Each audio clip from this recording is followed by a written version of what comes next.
لا شيء مرتاح.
جزاك الله. بسم الله الرحمن الرحيم. معالي الشيخ عبد الله بن ناصر بن خليفة آل ثاني رئيس مجلس الوزراء ووزير الداخلية الموقر، أصحاب السعادة، السيدات والسادة، الحضور الكريم، السلام عليكم ورحمة الله وبركاته. محدثكم محمد بن مبارك المنصوري، مدير علاقات أول لتمويل الصادرات في بنك قطر للتنمية. تحية طيبة وبعد. إن خير ما نبدأ به منتدانا هذا آيات عطرة من الذكر الحكيم يتلوها على مسامعكم القارئ هلال المعمري، فليتفضل مشكورا.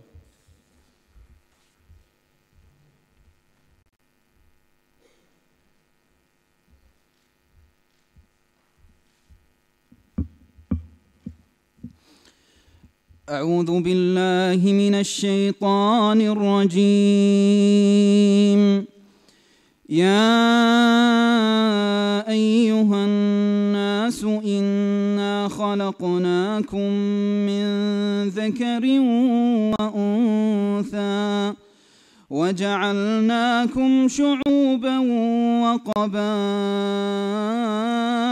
لتعارفوا إن أكرمكم عند الله أتقاكم إن الله عليم خبير. صدق الله العظيم.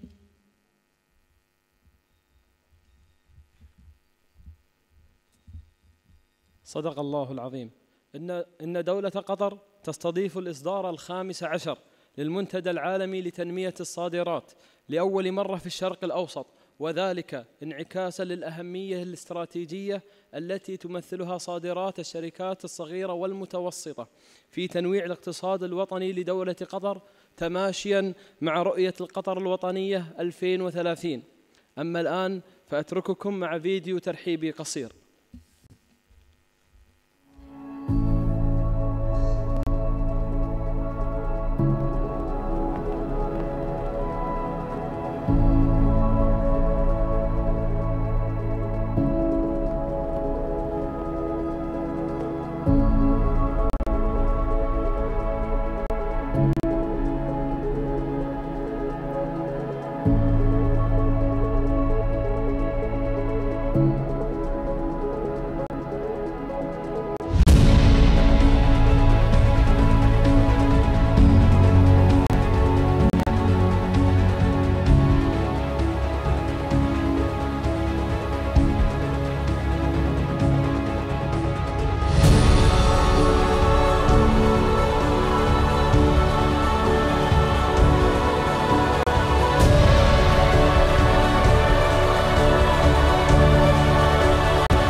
والآن يشرفني الترحيب بمعالي رئيس مجلس الوزراء ووزير الداخلية الشيخ عبد الله بن ناصر بن خليفة آل ثاني ليلقي الكلمة الافتتاحية، فليتفضل مشكورا.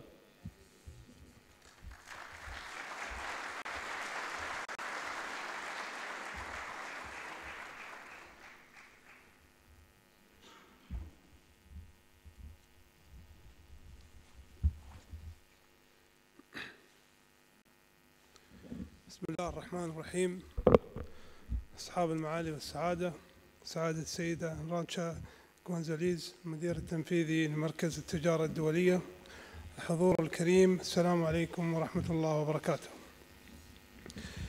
بداية أود أن أرحب بكم جميعا متمنيا لضيوفنا الكرام طيب الإقامة في دولة قطر، ومعربا عن جزيل الشكر والتقدير لمشاركتكم وحضوركم معنا افتتاح هذا المنتدى العالمي لتنمية الصادرات الذي أشرف على تنظيمه كل من مركز التجارة الدولي وبنك قطر للتنمية. ونأمل أن يكون هذا المنتدى منصة لتبادل المناقشات المثمرة والحوارات البناءة حول أهم القضايا الراهنة في العالم، ألا وهي دور الشركات الصغيرة والمتوسطة في التجارة الدولية والتنمية الاقتصادية. إننا على ثقة بأن منتدى هذا العام سيغطي مجموعة من القضايا الهامة المطروحة للنقاش في مختلف المجالات، والتي تمثل أهمية قصوى لكافة دول العالم ولا سيما النامية منها، وتأتي في مقدمة هذه القضايا المطروحة والتي تشكل أهمية خاصة بالنسبة لدور المؤسسات الصغيرة والمتوسطة وقدرتها على المنافسة حتى تتمكن من أن تحجز لنفسها مكاناً بين كبريات الشركات التوريد العالمية. وفي الواقع يأتي تطوير المشاريع القطرية الصغيرة والمتوسطة في طليعة جهودنا المبذولة لتنويع الاقتصاد، حيث تعتبر هذه المشاريع لبنة ضرورية لتحقيق الأهداف الاستراتيجية التنموية على الصعيد الوطني وعلى الصعيد العالمي، فإن استدامة العديد من هذه الشركات الصغيرة والمتوسطة يتوقف على قدرتهم على إيجاد أسواق تصديرية مناسبة، وهو ما دفعنا لبذل جهود مضافة لتشديد البيئة المؤسساتية المناسبة التي تقدم الدعم الشامل للمنشآت الصغيرة والمتوسطة في مختلف مراحل تطورها ونموها. وانطلاقا من هذا التوجه، وأولينا اهتماما خاصا بتمويل المشاريع الصغيرة والمتوسطة المعنية بالتصدير، ولترجمة هذا الاهتمام إلى واقع ملموس، حرص بنك قطر للتنمية على تلبية كافة احتياجات القطاع الخاص من خلال إعادة هيكلة المنتجات المالية التي تشمل التمويل المباشر والقروض والضمانات، بالإضافة لإنشاء صندوق الاستثمار الرأسمالي للشركات المحلية الصغيرة والمتوسطة. ويأتي دور تصدير الذراع التصديرية لبنك قطر للتنمية داعماً ومحفزاً لتمويل الصادرات وتوفير خدمات التغطية التأمينية للصادرات المحلية. وعلى صعيد آخر، يعتبر الدعم غير المالي في غاية الأهمية، وهو ما دفع بنك قطر للتنمية للتعاون على نطاق واسع مع مركز التجارة الدولية لبناء وتطوير قدرات ومهارات المصدرين القطريين من خلال عقد سلسلة من ورشات العمل والدورات التدريبية والدراسات التسويقية في الأسواق والمعارض المتخصصة لربطهم بالمشترين، ومساعدتهم في إقامة الأجنحة القطرية في العديد من المعارض الرئيسية في العالم جنباً إلى جنب مع كبرى الشركات. وقد كانت النتائج التي تحققت مشجعة، حيث زادت الصادرات الغير النفطية من 500 مليون إلى 2.4 مليار ريال قطري بين عامين 2011 و2014، أي ما يعادل 5 أضعاف ذلك، وذلك من خلال التوسع والوصول إلى أسواق تصديرية خارج دول مجلس التعاون الخليجي مثل تشيلي والولايات المتحدة وأستراليا. لقد واصلت الصادرات غير النفطية للشركات الصغيرة والمتوسطة حتى يوليو 2015 نحو 1.5 مليار ريال قطري، من المتوقع أن تصل إلى 3 مليار ريال قطري بنهاية العام. كما تضاعف أيضا عدد المصدرين للمنتجات غير النفطية خلال هذه الفترة. إن الهدف الأساسي من البرنامج التي تضعه الحكومة هو تحقيق الاستدامة، وندرك جيدا أن الطريق أمامنا لا يزال طويلا، غير أننا نجحنا حتى الآن في تحقيق نتائج واعدة ومبشرة. ولقد لعبت التجارة والاستثمار في قطر دورا أساسيا في جهودنا الرامية إلى تنويع اقتصادنا بعيدا عن الأنشطة التي تعتمد على الطاقة الهيدروكربونية. كما أننا فخورون بما تحقق من نجاح في هذا الإطار، حيث ارتفع ما يمثل القطاع الغير النفطي في الاقتصاد القطري من أقل من 42% في عام 2005 إلى ما يقارب من 50% بحلول نهاية عام 2014. ومن المتوقع أن يرتفع نمو القطاع غير النفطي في عام 2016 بنسبة تقدر ب10%، وهي نسبة أكبر بكثير من الارتفاع المتوقع في قطاع النفط والغاز. هدفنا هو أن ينمو القطاع الخاص ليس فقط في الأنشطة الوقتية التي تأخذ دورتها الزمنية ثم تقل وتيرتها في نهاية المطاف، ذلك من خلال تبني رؤية تصديرية مستدامة تساهم على الحد من تعرض اقتصادنا لمخاطر تقلبات الأسواق المالية. وفي الختام أود أن أعرض مجددا لكافة المشاركين عن خالص تمنياتي بأن يتكلل هذا المنتدى بالنجاح والتوفيق، وأن تتضافر الجهود لإنجاح ما يتم طرحه على مدار اليومين المقبلين، وفي الوقت الذي يشهد فيه عالمنا العديد من المتغيرات السريعة والمتلاحقة التي لا تتوقف، فإن التحديات التي تفرضها هذه المتغيرات لتحقيق آفاق التنمية في بلدنا لم تتوقف أيضا. وأنا على ثقة بأن هذه المناقشات والحوارات تقربنا أكثر من الحقائق التي من الممكن أن تحول من تطلعاتنا وأحلامنا إلى واقع ملموس في حياتنا اليومية. والسلام عليكم ورحمة الله وبركاته.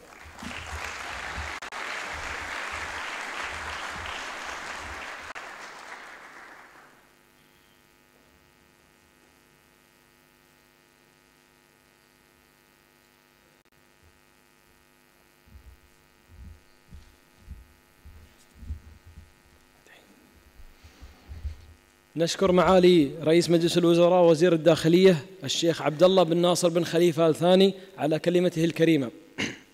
والآن رحبوا معي بسعادة الشيخ أحمد بن جاسم بن محمد آل ثاني وزير الاقتصاد والتجارة ليلقي كلمته الترحيبية، فليتفضل مشكورا.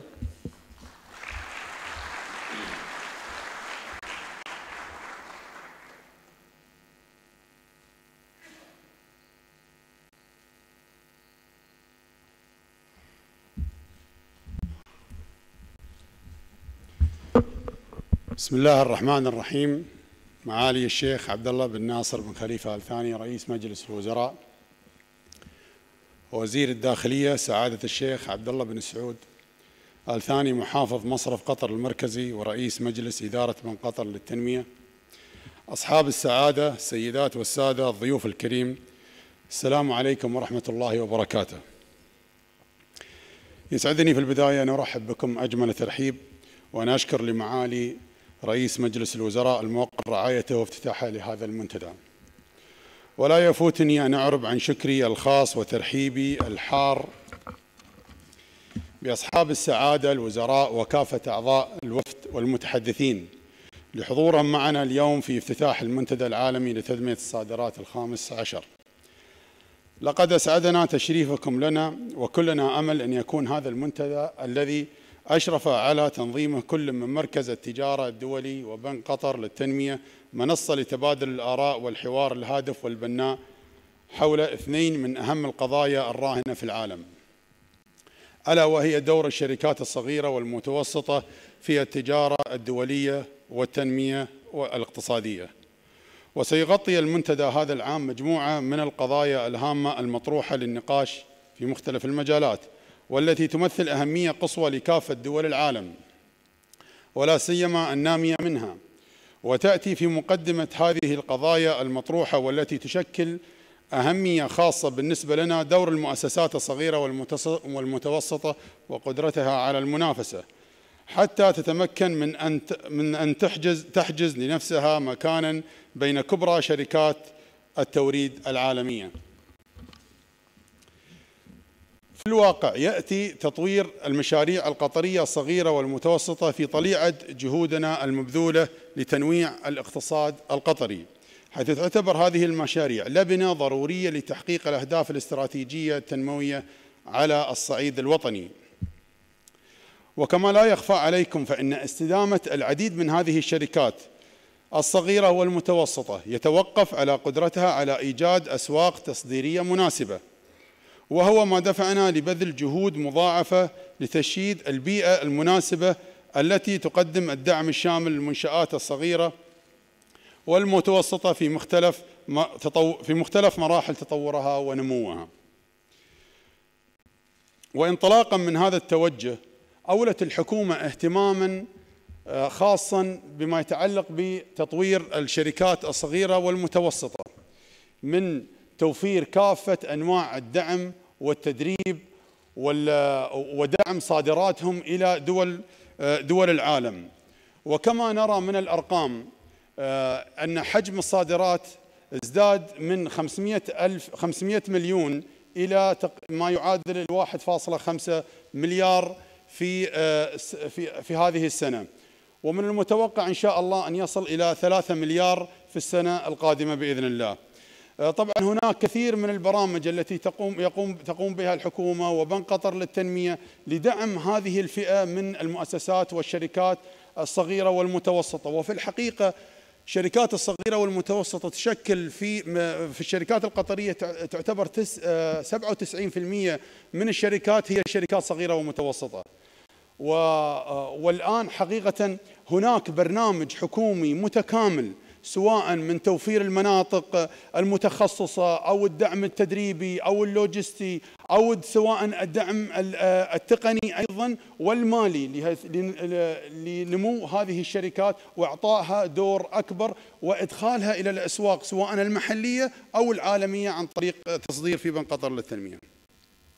طبعا نحن ما زلنا نعتبر في بداية الطريق، يعني وحقيقة طموحنا أكبر من ذلك، لذلك وهي تجسيد لرؤية قطر 2030 التي أقرها حضرة صاحب السمو أمير البلاد المفدى في عام 2008، والتي تكلم وتحدث فيها أو الرؤية عن تنويع الاقتصاد المحلي والانتقال إلى الاقتصاد المستدام أو الخروج من عباءة البترول والغاز.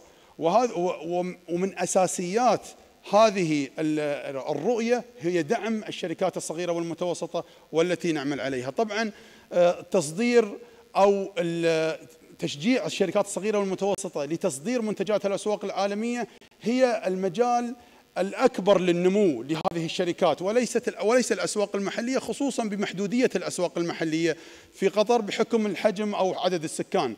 لكن التصدير وتشجيع التصدير وتشجيع الصادرات والوقوف على جميع التحديات التي تواجه القطاع الخاص أو الشركات الصغيرة والمتوسطة خصوصا في فتح الأسواق الجديدة هو ما نعمل عليه في الحكومة أو مع بنك قطر للتنمية أو أيضا البنوك الأخرى التي تدعم الصادرات بشتى الطرق.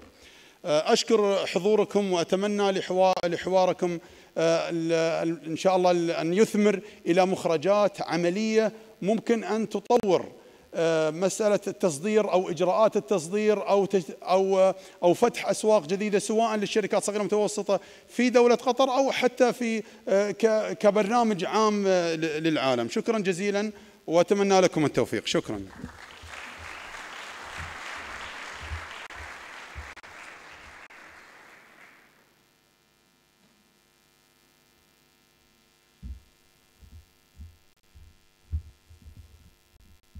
نشكر سعادة الشيخ أحمد بن جاسم بن محمد آل ثاني وزير الاقتصاد والتجارة على كلمته. أما الآن فلتتفضل الآنسة السيدة أرنشا غونزاليس المدير التنفيذي للمركز التجارة الدولي لتلقي كلمتها، فلتتفضل مشكورة.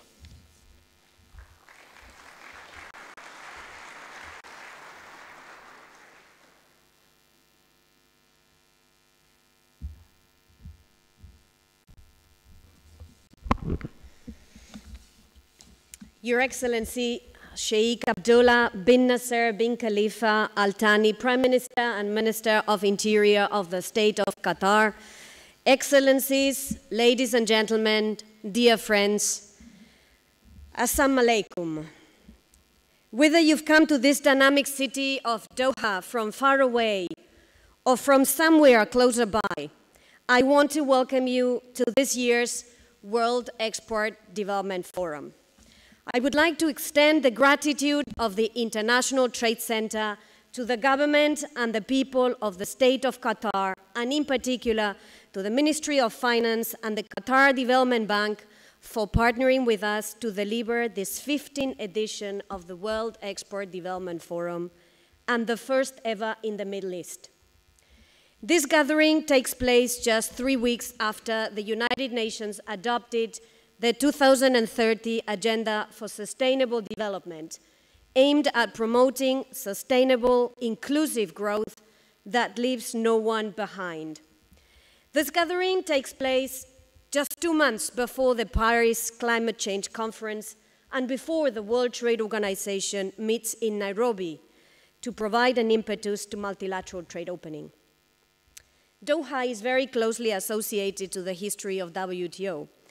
It was here that the Doha Round was launched, but it was also here that China became a member of the WTO in 2001. The message we send from Doha today is very clear. More open trade and investment and more competitive small and medium enterprises can help us generate sustainable and inclusive growth and help us reach the United Nations global goals. Sustainable because growth needs to be compatible with our planet.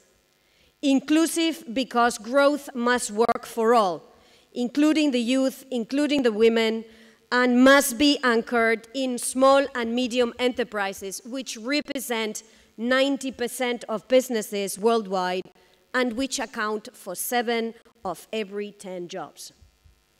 Supporting SMEs to internationalize, this is today's word for trade and investment, connecting to markets and tapping into value chains is key to foster more dynamic, more innovative economies and ensure growth is sustained and sustainable. This is why the theme of this year's World Export Development Forum is Innovate, Invest, Internationalize. And this is why it is most opportune that we are in Qatar, an example of an open economy betting on these 3 I's for the future. We come to WEDEF because we want to talk business, but we also want to do business. ITC started this forum to provide a space for policymakers, for trade and investment support institutions, for business leaders to share experience, understand each other's needs, and learn what more each could do in practical terms to boost trade competitiveness. Over the years, we have added a business-to-business component for companies to network with potential partners. I'm delighted to report that this year, more than half of participants come from the private sector, the highest ever. We look forward to hearing from you about the deals and long-term connections that you forge here in Doha. We need your views on how to make the trade and investment environment more conducive to doing business internationally. Just last week, the International Trade Center published the first edition of what will become an annual flagship report, the SME Competitiveness Outlook. Our aim is to provide the trade and investment family with a practical tool to help improve the competitiveness of SMEs, and we've heard a lot about their importance this morning. The challenges they face vary. Sometimes it's access to finance. Sometimes it's expensive transportation and long customs delay. Sometimes firms themselves struggle to understand market opportunities. Or sometimes they don't have the institutional support structure to meet international health and safety standards. But we cannot efficiently target action unless we understand which constraints are most relevant in a given country. This is precisely what the SME Competitiveness Outlook equips us to do.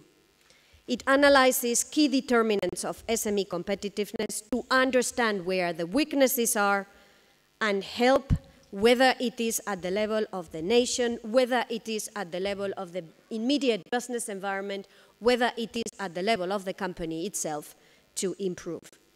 To improve, to connect, to compete, and to change, the 3 key objectives for SMEs who want to move international. Practical research is what the ITC does, but the International Trade Center does many other things. We work with companies and we work with countries to help SMEs connect to value chains. Sometimes this means meeting demanding product quality standards. ITC works to help them do so. This is why tomorrow we will be launching a publication on halal standards. This is a growing and lucrative market, and understanding the standards around this sector is essential to helping SMEs participate in this market. We work on identifying non-tariff barriers to trade. We work on supporting SMEs use e-connectivity, e-commerce to connect to markets. And when we think about value chains, let's not forget about services. The 2/3 of our economies. Think about small and medium enterprises supplying online banking, music, art, to the local outpost of an international hotel chain. That is connecting to a services value chain. Services are key to the economies of this region. Services are key to the economy of Qatar. Qatar National Vision 2030 sets a clear path for economic transformation based on human capital development, on economic diversification, and environmental sustainability. At the International Trade Center, we stand ready to help Qatar in this generational quest. Earlier this month, we signed an agreement with the Qatar Development Bank, an institution we admire and respect, pledging to work together to help tap into the potential of Qatari small and medium enterprises. ITC is proud to be your partner of choice. Let me, in closing, wish you a very fruitful WEDEF, one that generates ideas and suggestions that we will build on for the next year's edition. Thank you very much for your attention.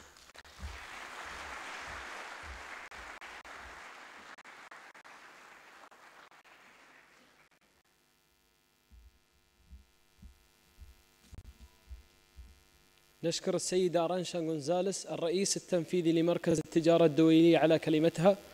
وبهذا نختتم حفلنا اليوم، كما نتقدم بالشكر لمعالي رئيس مجلس الوزراء ووزير الداخلية الشيخ عبد الله بن ناصر بن خليفة آل ثاني وأصحاب السعادة والحضور الكرام على تشريفهم حفلنا هذا. والسلام عليكم ورحمة الله وبركاته.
I would like to have your attention, please.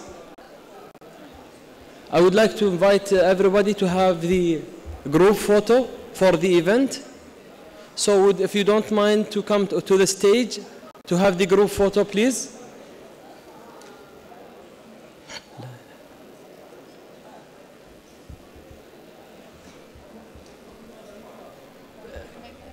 Yes. Ladies and gentlemen, can I have your attention, please? مطقعين.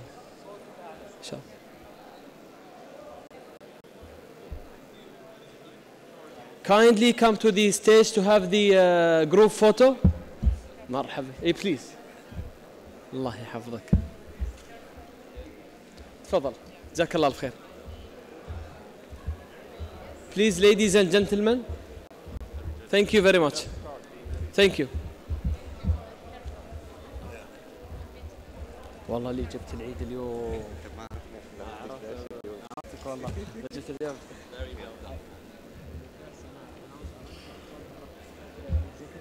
Not see you because the translation was wrong.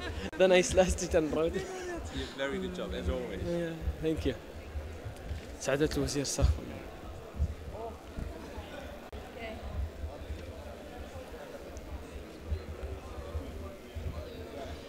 No, it needs to be up here. La, this needs to be up here. Thank you. Yeah. You can stand or downstairs for you. Please explain that yes. the photo will be taken from the top okay. so that we can have several rows. Yes. Up and the VIPs down. عادي اللي عجبك أبرك الساعات أبرك الساعات أبرك الساعات أبرك الساعات. Kindly note that the photo will be taken from upstairs, so please look at the people in the upper row.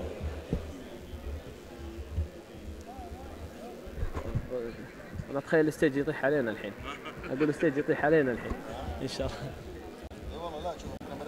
الله. لا أموركم طيبة أموركم طيبة. هذا صار شيء. جمدنا مني. لا أنتوا طيحوا على الزين اللي قدامكم الله يحفظك. أنا دكتور حالك حبيبي عساك طيب. يلا. Ladies and gentlemen. Can I poke my head through here? The photo will be from there, so. Fantastic. So.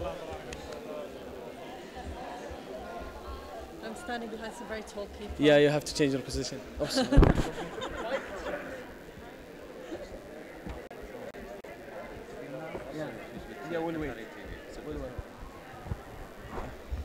I would kindly ask everyone to come to stage to take the group photo. محمد الخاطر يا اخوي تعال.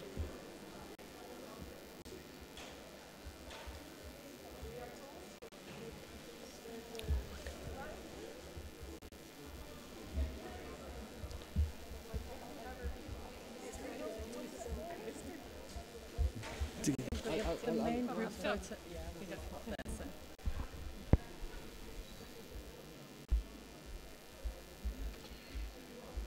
We'll have to move it closer. Sure.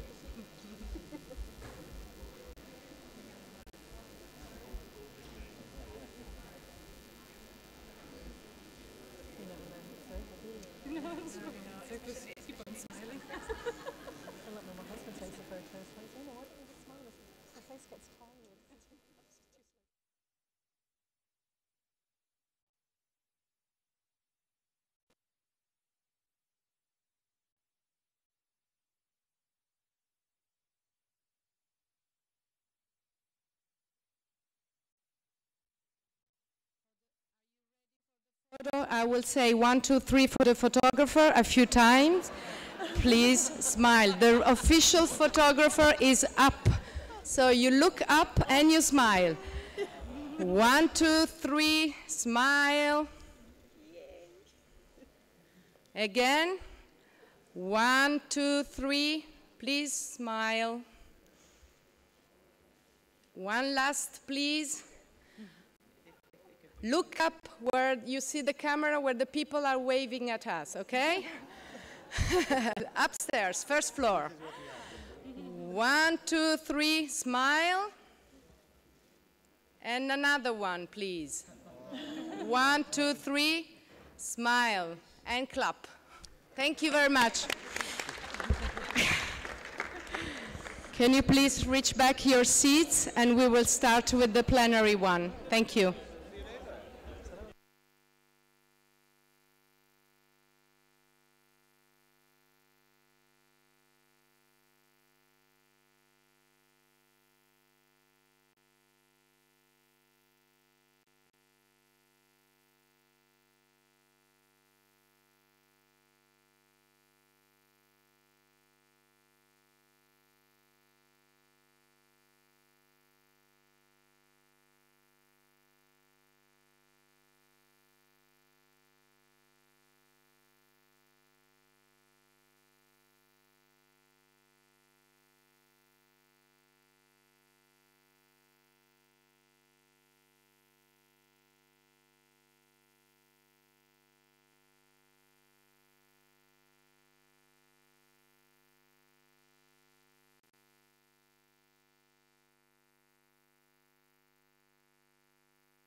Hello, test. Ladies and gentlemen, I would kindly request you to have a seat as we have still several announcements. Ladies and gentlemen, I would kindly request you to have a seat.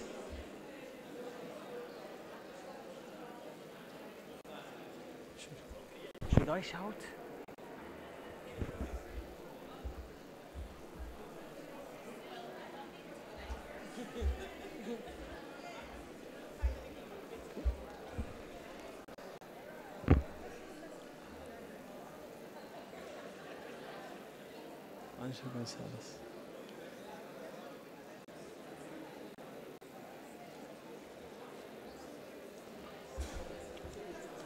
Ladies and gentlemen, kindly have a seat.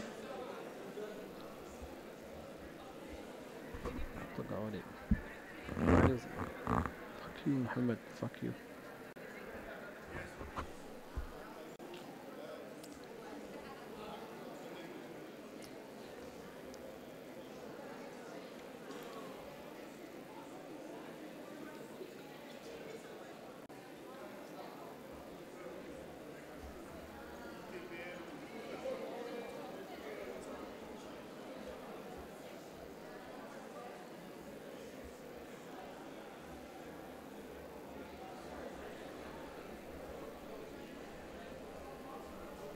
اللهم لك الحمد على ما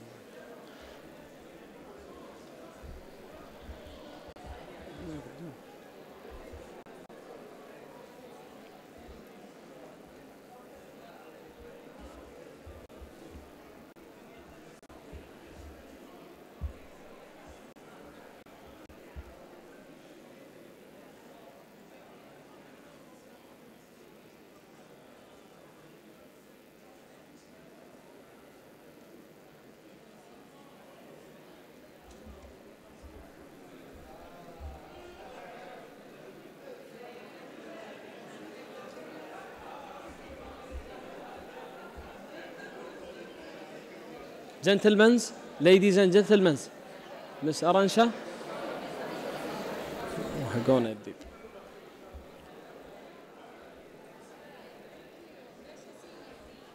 Can you please have a seat? ما حد يبي يقعد. يا ابو النعم.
Assalamu alaikum. Ladies and gentlemen,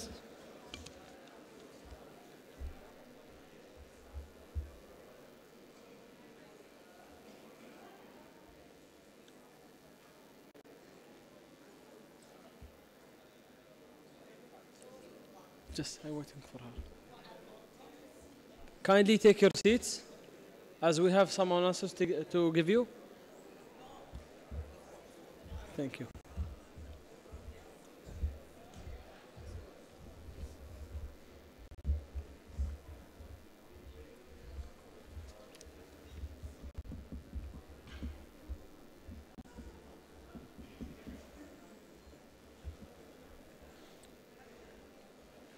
Thank you very much.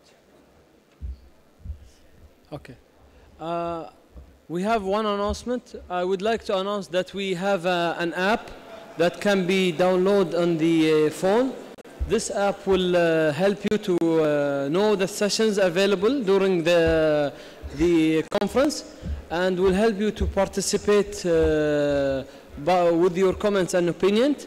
And for the people who are using the social media, we have a hashtag called WIDF15. This hashtag is officially used for this conference. And finally, we have the live stream that can be found in the WIDF website. And I would kindly request the participants on the panel discussion to come to stage. Okay. And now I'm giving the microphone to Ms. Elisa, the moderator of this session. So, Ms. Elisa, you are kindly requested. She's there, you are here. Okay, can you go and come back like so? It's right. Thank you very much. Thank you very much.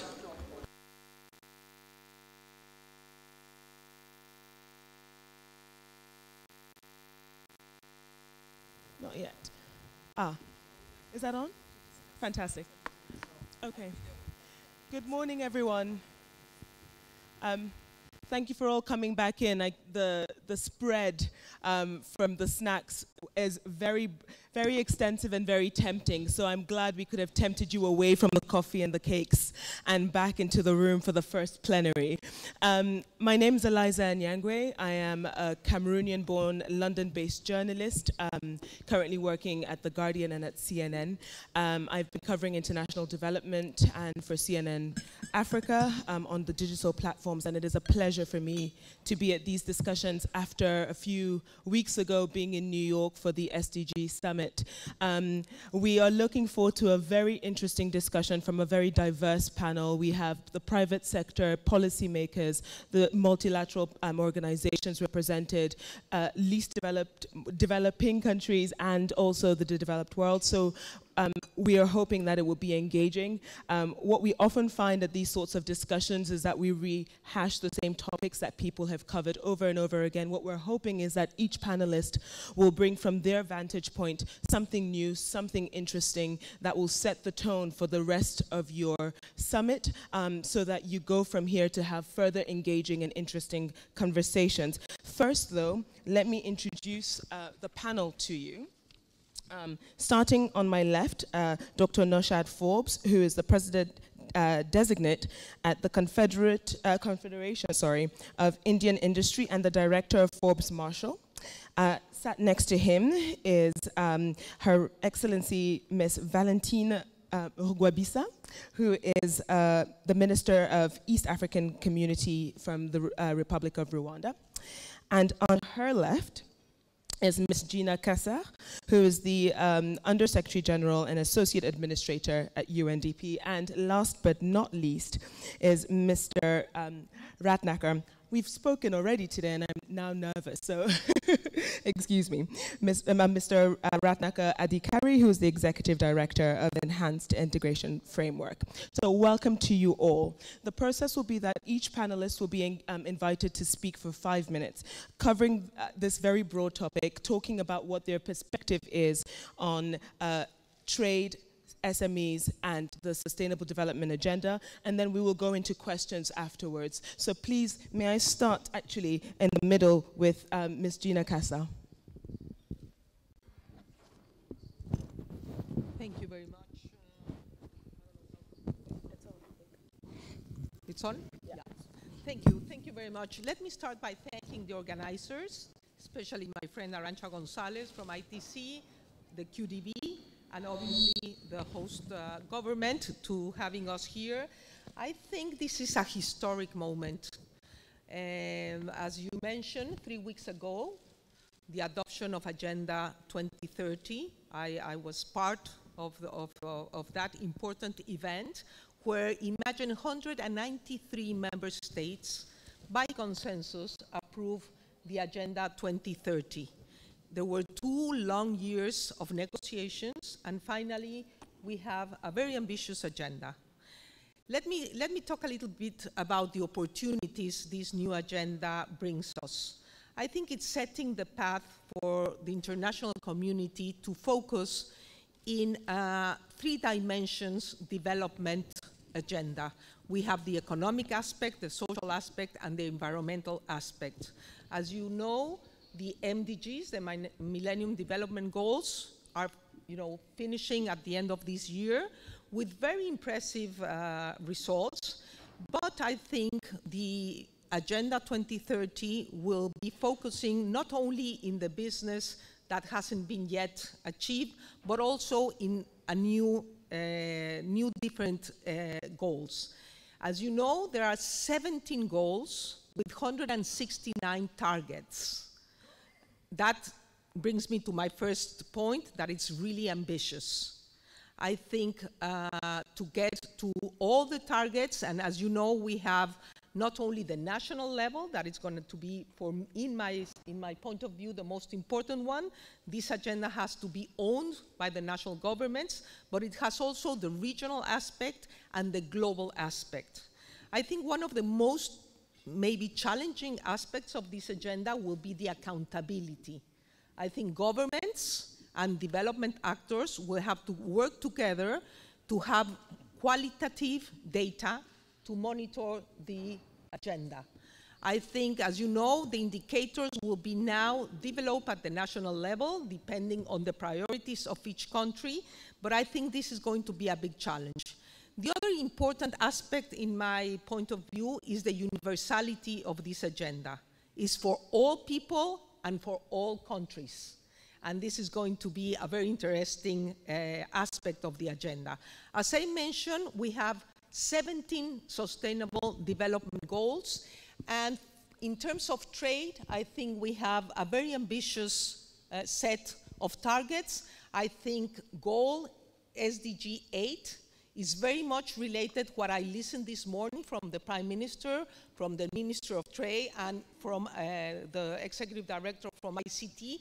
And allow me to read just one of the targets of the SDG number 8.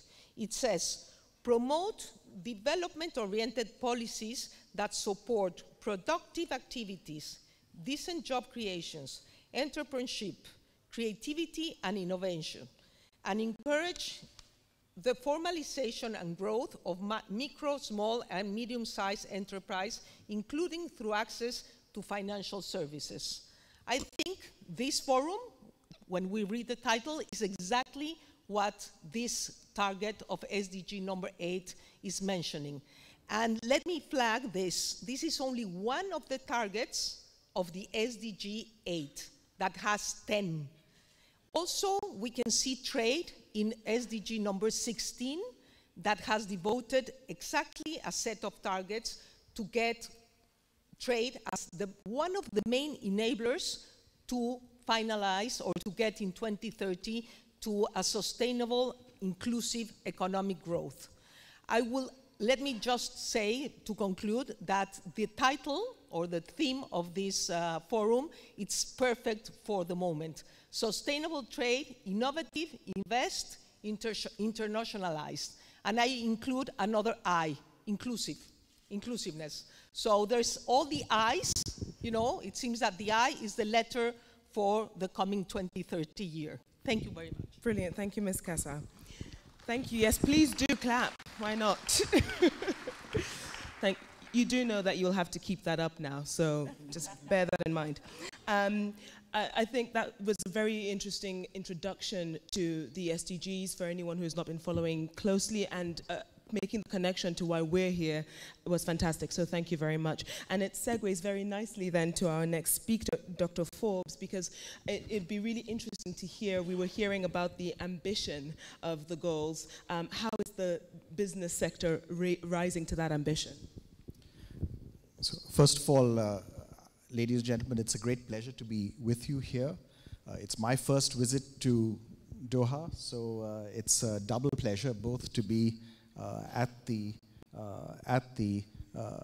this great conference and also in Doha. I was just complimenting the organizers on a great theme.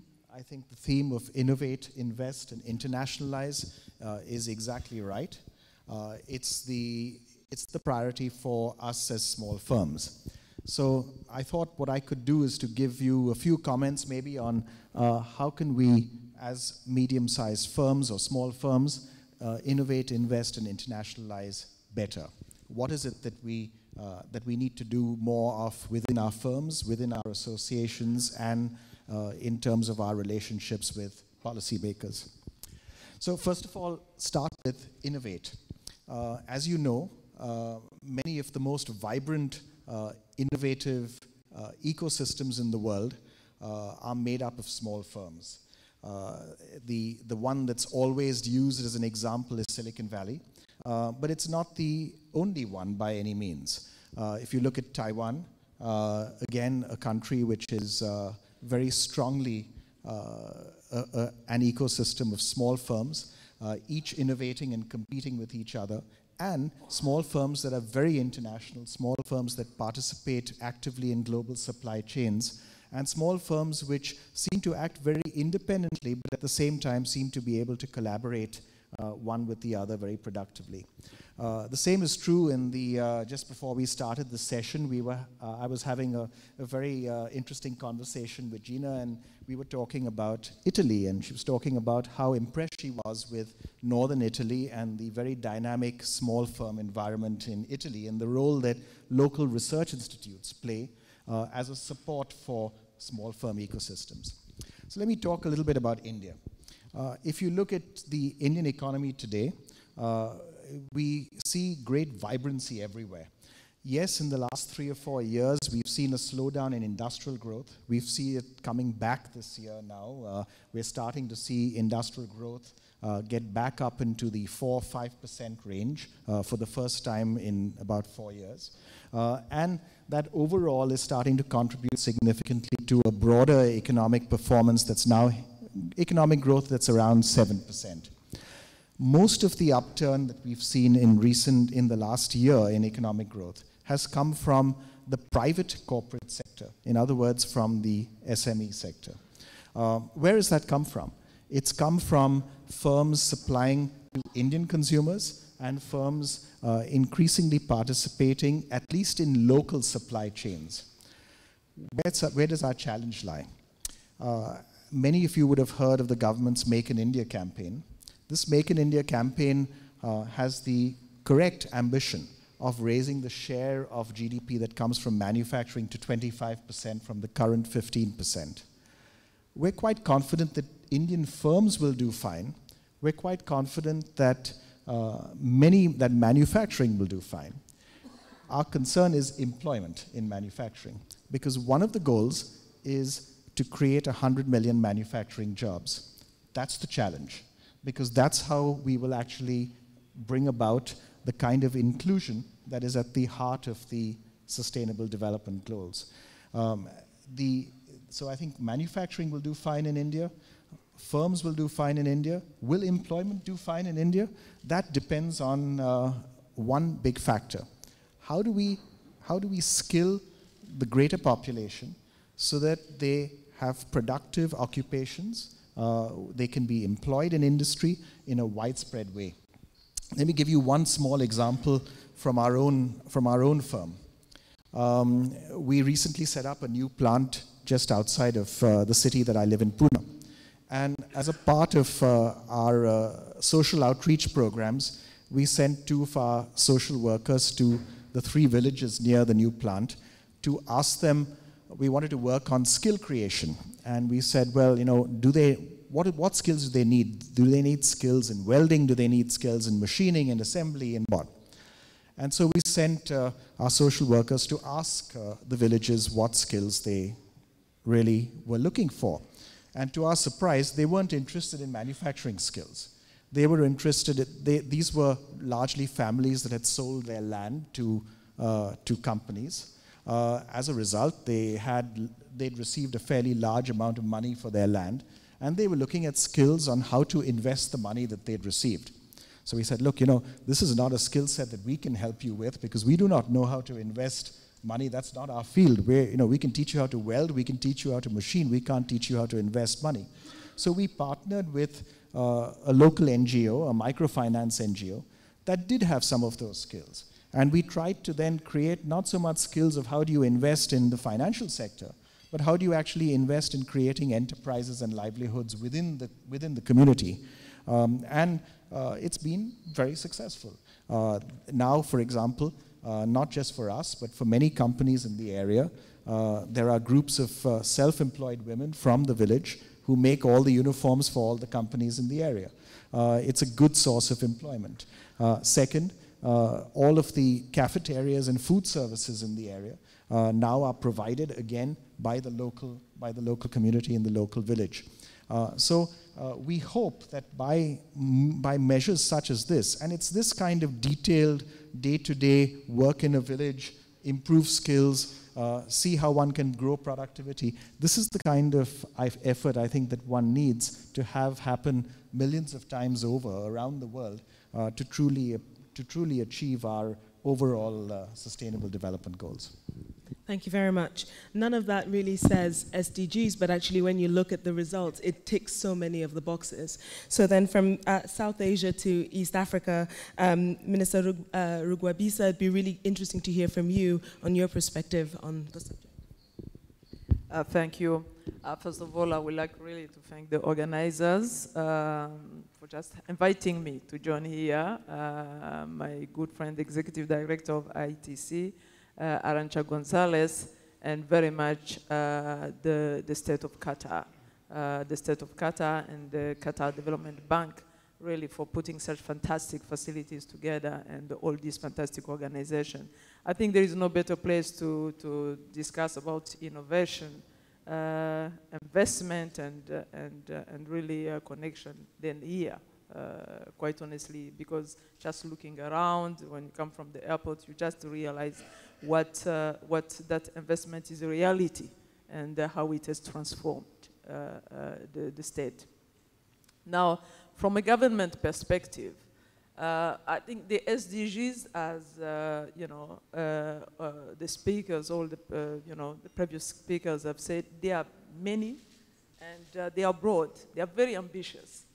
The good thing about the SDGs is that they are flexible enough to allow contextualization, and that is what is important for us as from Rwanda perspective, and from a group of countries perspective, from the EAC perspective. It's very important to be able to contextualize the SDGs. And contextualizing the SDGs, just building on what Mr. Forbes said, we really need what is important. We need to focus on the people. It's not so much about very big theoretical goals. It's about people's lives. Because what the SDGs are aiming at the end of the day, it is to transform people's lives in a sustained and sustainable manner. So at the end of the day, we will use different routes to get there. However, the goal we are looking at, all of us, is one. We want to improve but transform, really, in a way that almost is irreversible. People have been asking us in Rwanda, how have you managed to implement the predecessor to the SDGs? How have you managed to implement the Millennium Development Goals? How have you managed to cut down in a unique manner in the history of the world, to cut down the infant mortality, the mother mortality? How have you managed to do that? Well, it's really just by doing that, precisely. Focusing on the people, focusing on transforming lives, focusing not only on discussing opportunities, but delivering, making that happen. And I think what will be probably what we'll need to focus on if we want to see the SDGs being implemented, it comes down to what is the system that we are putting in place for delivery, to ensure delivery. What is it that we are really putting in place, a framework or a system to ensure that we get implementation? And for us to get implementation, it's exactly as I quite like the anecdote shared by Mr. Forbes. To get implementation, get the people at the center of it. So we get the people at the center of it. They know what is good for them. We do have a target, but we test that target with them, that goal, that is broad enough for people to contextualize it. We share that and they say, how do you want to do it? And once we decide on how they want to do it, then we really have a full ownership. And our role as a government is to make sure that we put in place what is needed to make that happen. So I will say that is what. Now, what is this system what is the mechanism that will ensure the delivery? The mechanism that will ensure the delivery, it's a pretty complex and at the same time simple thing. To ensure the delivery on what I can speak at least for Rwanda, you need first of all to really have clarity of purpose. We need few things. To have clarity of purpose, are we clear? Are we absolutely clear on what exactly we want to do together? If it is to say, well, we no longer, in our case, we just said, well, it's simply no longer acceptable that women will die for giving life. It's just no longer acceptable. What is it that we want to achieve? It's no longer acceptable that we decided it's no longer acceptable that kids will not be able to get access to education just because their parents can't afford it. So once we agree together on that, we say, well, whatever it will cost the government.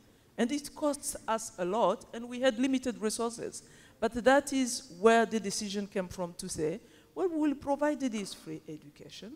The 12 years, we'll provide the 12 years absolutely free education.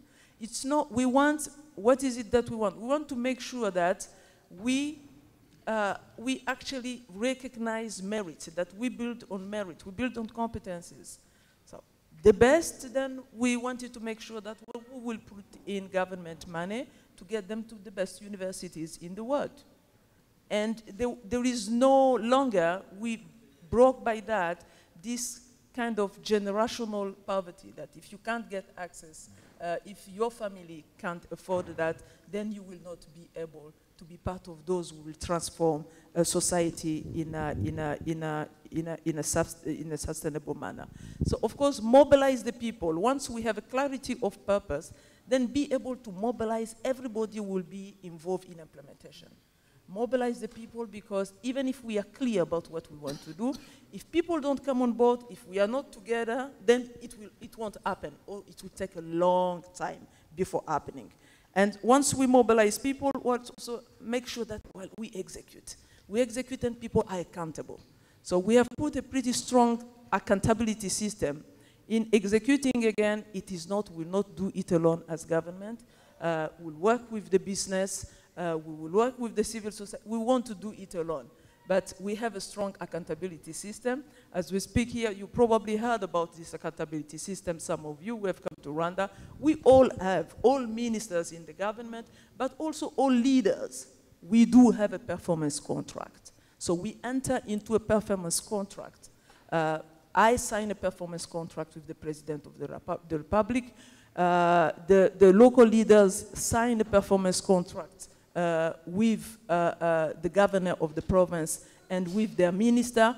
And at the end of the year, and that performance contract, we put together the priorities decided together with the people. And at the end of the year, if something has not been delivered, well, we are accountable. We have to explain. That's why. fantastic. It's a ministerial or leadership scorecard to hold people accountable. That's fantastic. Finally then, Mr. Adhikari, it would be really interesting as you lead an organization that focuses on aid for trade to really help us see how that fits in to this very diverse discussion we've been having so far.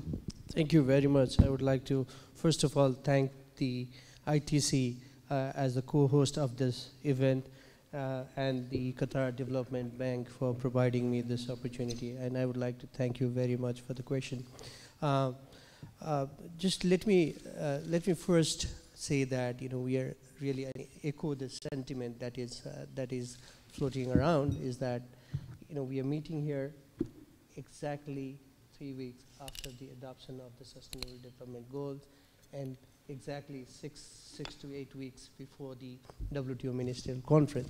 So this is an opportune moment for us to reflect upon and discuss about the key issues and the key contribution trade can make to the achievement of the Sustainable Development Goals, and in particular, aid for trade, which has been recognized as an instrument, as a mechanism for achieving Sustainable Development Goal, particularly Goal 8, which talks about inclusive economic growth and decent jobs for all. So that is quite critical. But before I mention that, what I have to say is that trade is an enabler of growth. And without growth, you cannot achieve poverty reduction. Without poverty reduction, you cannot, and without providing employment opportunities, you cannot achieve so many other objectives, right? And in order to provide employment opportunities, trade can play a role. And in order to boost trade, and particularly the supply capacity of the least developed countries, aid for trade can play a critical role. When you have better trade opportunities, this will provide better employment opportunity, not only for the small businesses, but also for the farmers. And it provides employment opportunities for the youth and women who need this the most.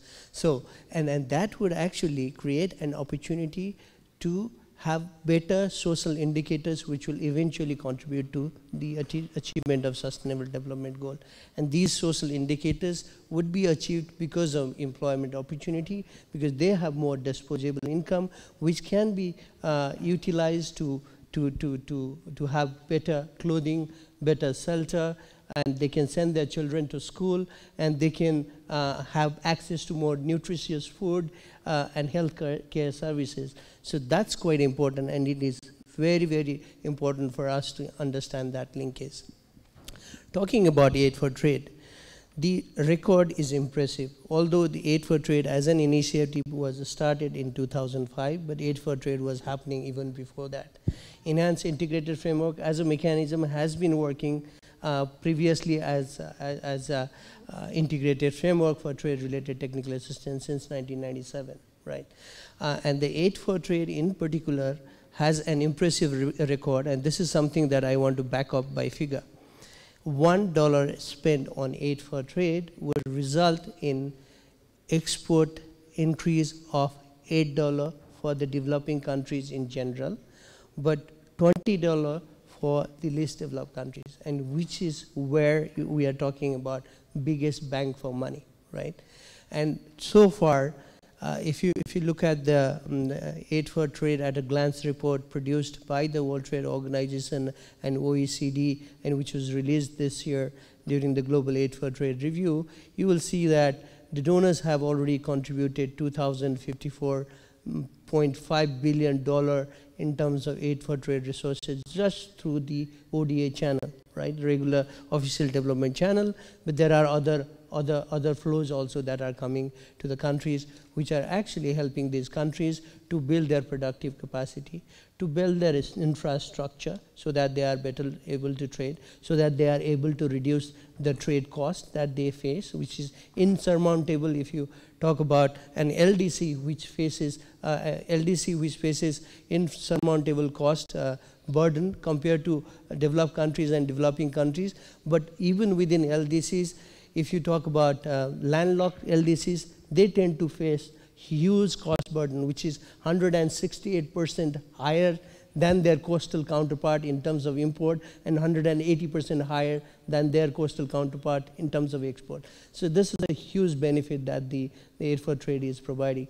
And Aid for Trade is also providing them benefit to build their policy analysis, policy and analytical capacity, to reform institutions that need to be reformed, which helps not only to promote trade but also to attract investment. Some of these areas where Aid for Trade has made contribution relates to trade policy and regulation, and these relate to trade facilitation measures. For example, trade facilitation and simplification of custom procedure could result in enormous trade benefit, right? Given the fact that a delay in shipping by a day actually means that it's an additional tariff of 0.8% tariff equivalent. If you save a day, you can actually get that benefit, and you would be in a position to trade better and connect with the international market better. So in that sense, Aid for Trade can produce several benefits. Let me just provide you a few examples of the initiatives that have been quite effectively working on the ground because of Aid for Trade.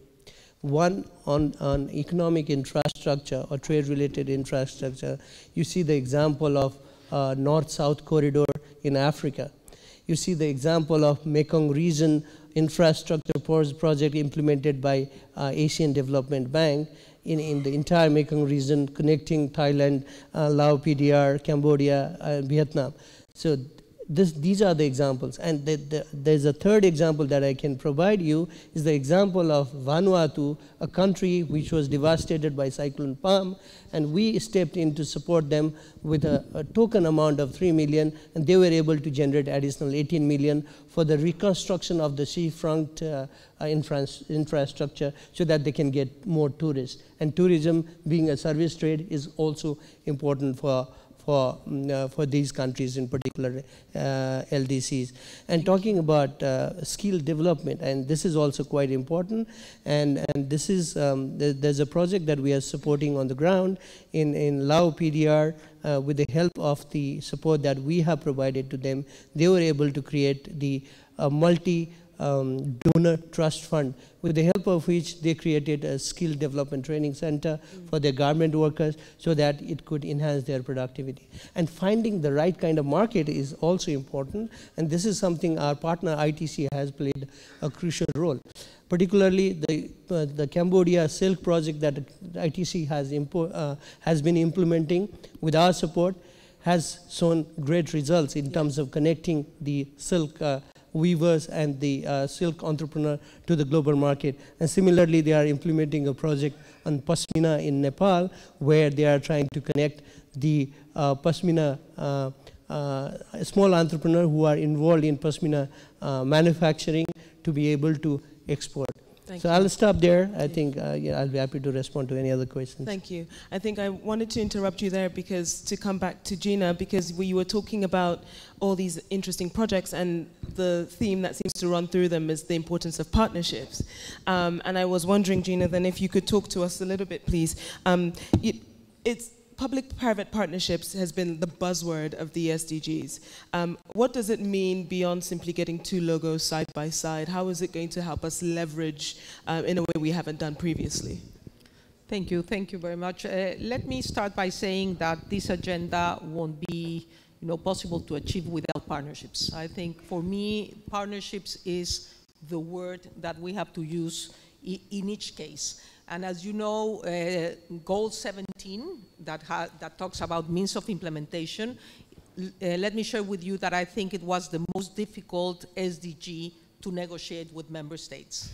Private sector is a difficult and sensitive issue, but I think without the private sector, it's going to be very difficult to achieve what we're trying in the agenda.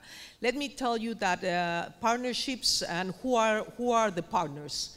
As you mentioned, the government, the private sector, the academicians are very important in this agenda. I think also civil society, and obviously all development actors. Let me put you 3 examples maybe for what we need partnerships. One, and very important one, to mobilize resources. We haven't talked here yet about what happened in Addis Ababa just 2 months ago, but I think the Finance for Development framework we were able to sign in Addis is a very crucial part of this agenda. The other one, and I think in mobilizing funding, I think public and private partnerships are crucial. The other one is knowledge and innovation. In that terms, I think the academy, it's going to be a very important partner in terms of technology, and we won't be able to do it without them. Mm-hmm. The other one is monitoring. I said in my introduction that, and I think my colleague from Rwanda said it very clear, accountability lies within monitoring the SDGs. And I think in that one, civil society will play a key role. So we can see all around the SDGs, we need partnerships all the time. There's something that I'm sure you are aware of it, but this thing called the Global Partnership for Effective Development, I think it's crucial. I think we need to have this political forum where we can sit around the table and talk about exactly what is the type of partnerships we need to be effective. How can an organization like yours further incentivize the formation of partnerships? Because I would imagine some governments or some parties might be interested in working with business, not so much in civil society. And if you're saying that all players are needed around the table, how do you make the case for that? UNDP, as you know, UNDP is the host of the Resident Coordinator System of the UN. And I think that is one of the key issues we have to have in mind, because we need an integrated approach for this agenda.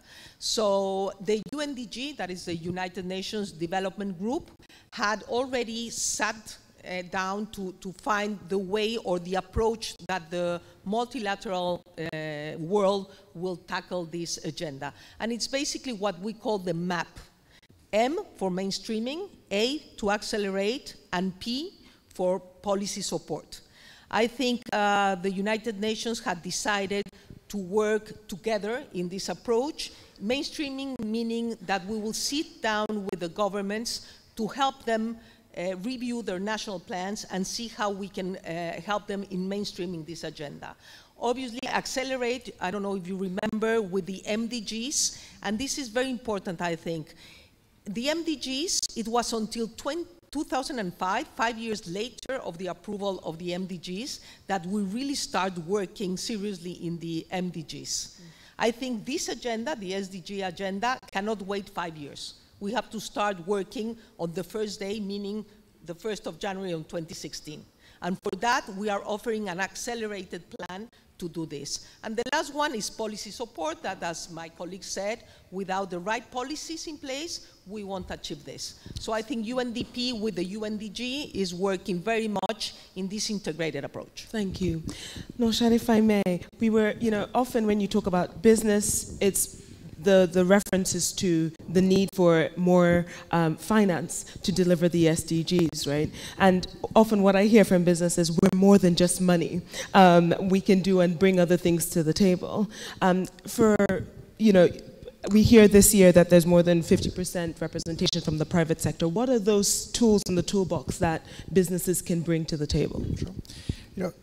When we've worked with different communities, both as a firm and through the Confederation of Indian Industry, when groups of firms have got together and tried to do projects, the single thing that has not been in short supply is actually money.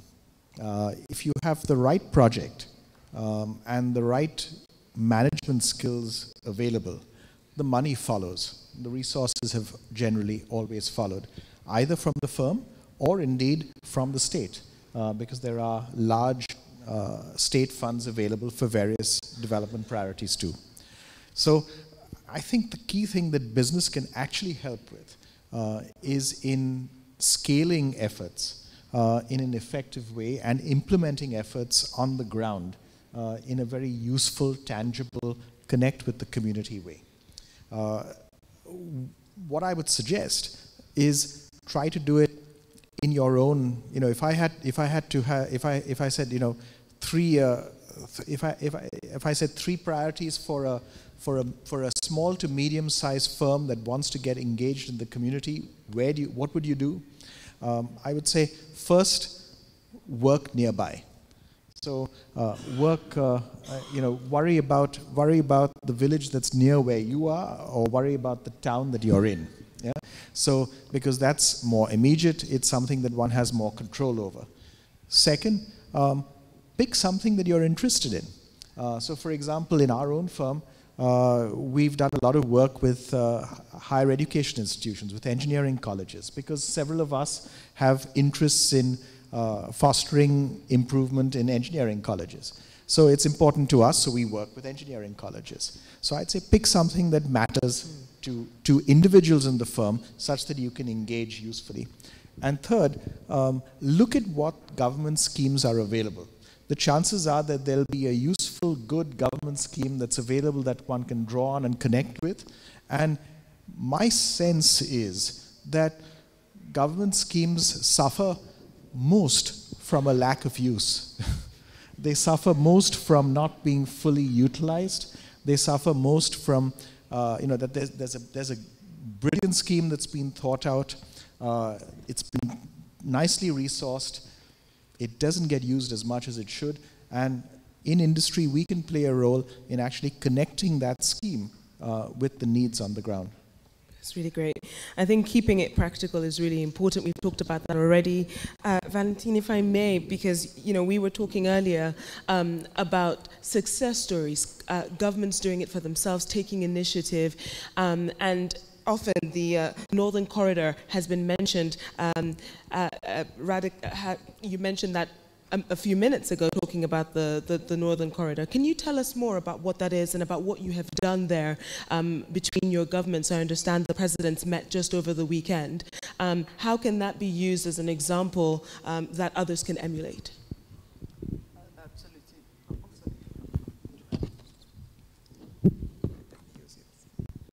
Thank you.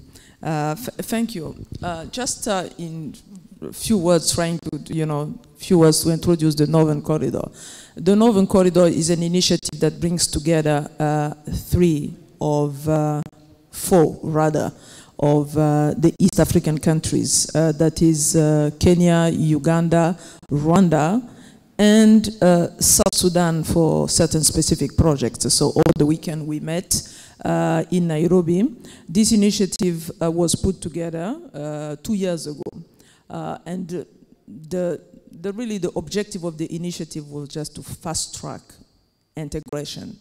And fast-tracking integration, obviously, for the three countries which were involved, is crucial to us. Our way of internationalizing, since we're all meeting here to really discuss about innovation, investment, and internationalize, our way of internationalizing go necessarily through regionalizing. As a landlocked country in Rwanda, we absolutely need connectivity. Is essential to everything that we do, and connectivity in all ways. Air connectivity, hence the investment not only in Rwanda, but the investment in negotiating today together among the Northern Corridor countries a common airspace block So we have managed, we are today at a stage where we wanted to have in the entire EAC a common airspace block. Once you enter in the airspace of one of the EAC countries, you no longer need to require an authorization from any of the partner states. Connectivity for us also has to do with internet connectivity. And on internet connectivity, quite honestly, we have achieved, impressive and results that we couldn't ourselves anticipate 2 years ago. We have managed to make the entire block a one network area. So today, when I call from Rwanda to Kenya, it is a local call. When I call from Kenya to Uganda, it is a local call. Of course, it may sound easy. It wasn't. Let me just clarify that. It wasn't. Simply because, once again, those kind of things don't happen just because the government would like to see them happen. That governments would like to see them happen. No. We had to negotiate. We had to partner. We had to bring around the table telecom operators, all regulators of the countries involved, and the government, and we had to make a business case. We had to explain, we had to make projections, how actually it will benefit all.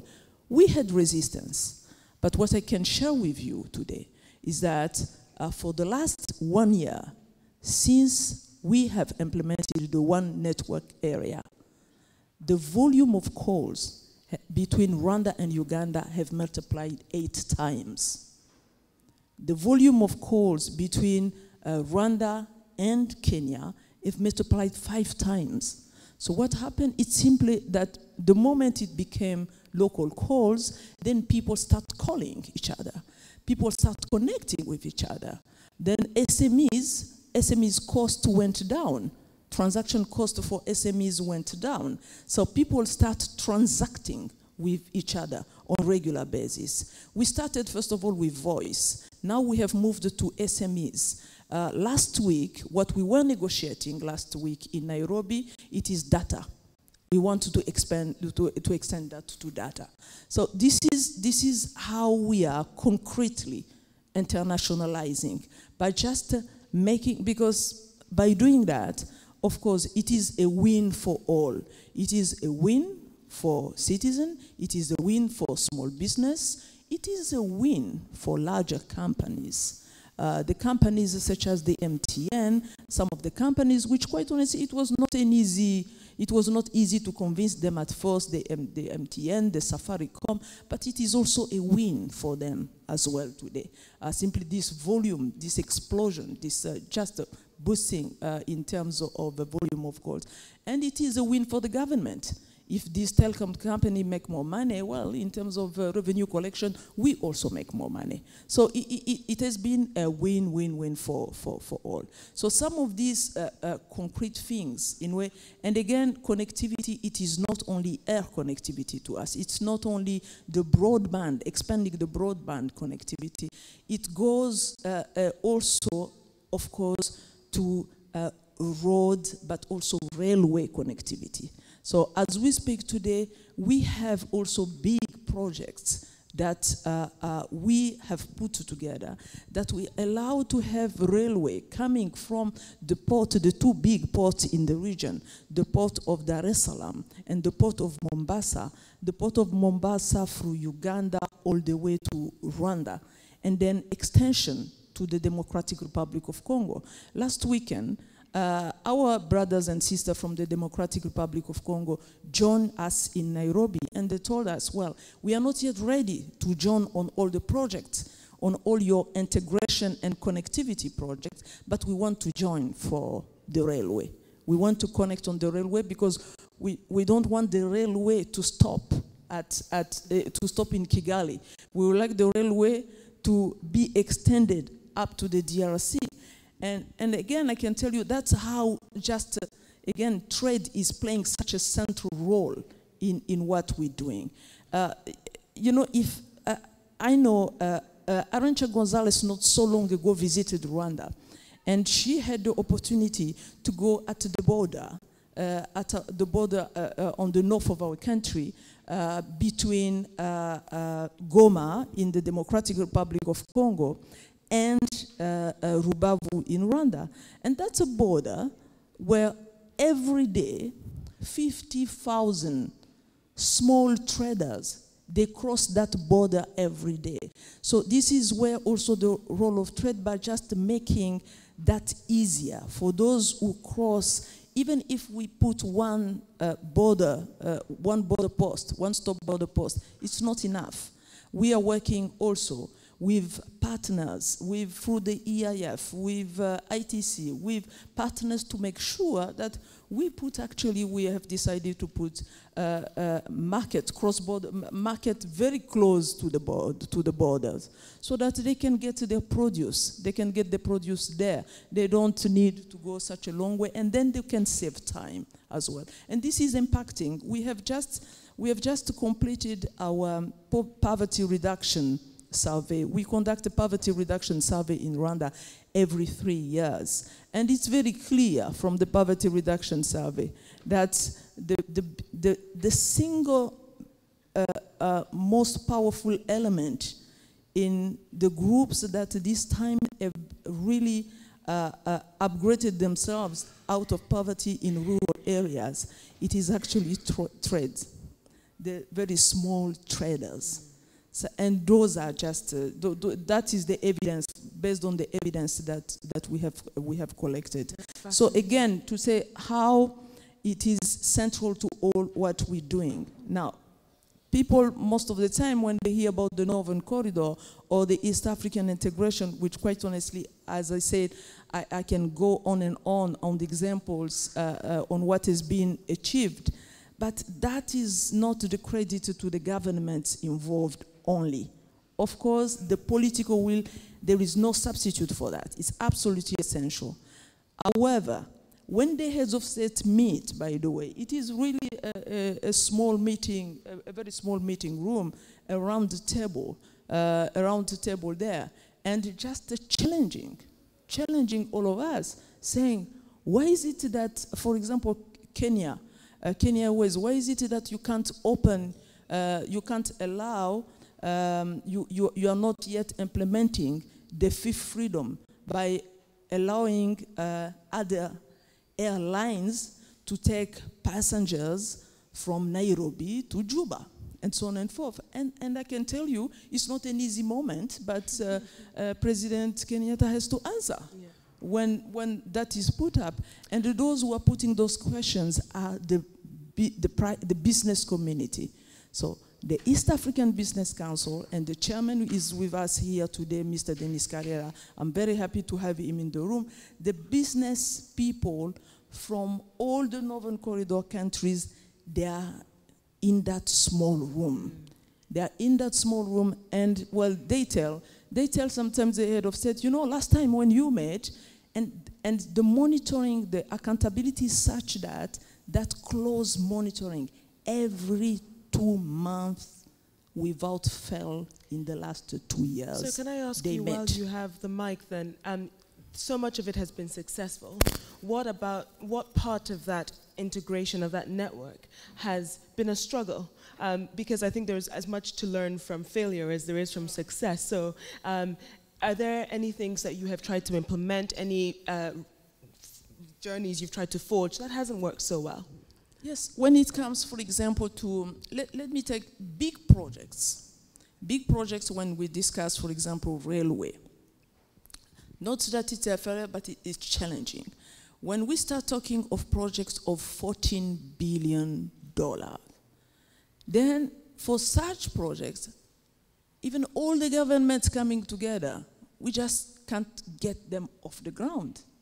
You really need to have such good montage in your project and to package them in such a way that they will be attractive to big businesses, that they will be attractive to investors.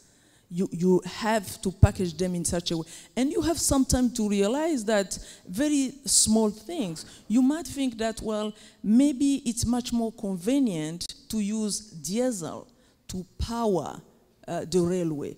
Well, the private investors will tell you, no, it's much more cost efficient to use electricity. So you will have to give in few things. You will have to give in. So that's, but again, that's part of the complexity of the process. And of course, you all the time have, it's not guaranteed that what has been achieved will be sustained. Because by doing that, you clearly touching on some vested interest. For example, by removing all the non-tariff barriers on that corridor from Mombasa to Kigali, what we did, we managed to move from basically what used for any truck driver used to take 18 days. We cut that down to 3 days. But it means that a number of services, there were a number of small vested interests along that route, and politically, it means that the political leader concerned will have to manage those different people who, after all, might have their own constituencies as well. So it is a delicate process, but I think, once again, it is to say, well, we can't afford to just cede to some small vested interest, where at the end of the day, the bigger picture, and again, it's about inclusiveness. Inclusiveness, including those who were completely locked out by putting those different barriers. Fantastic. Thank you so much. Radhika, can I ask you to just briefly comment on some of the things you have heard so far? And the reason I say briefly is so that we can then take questions from the floor.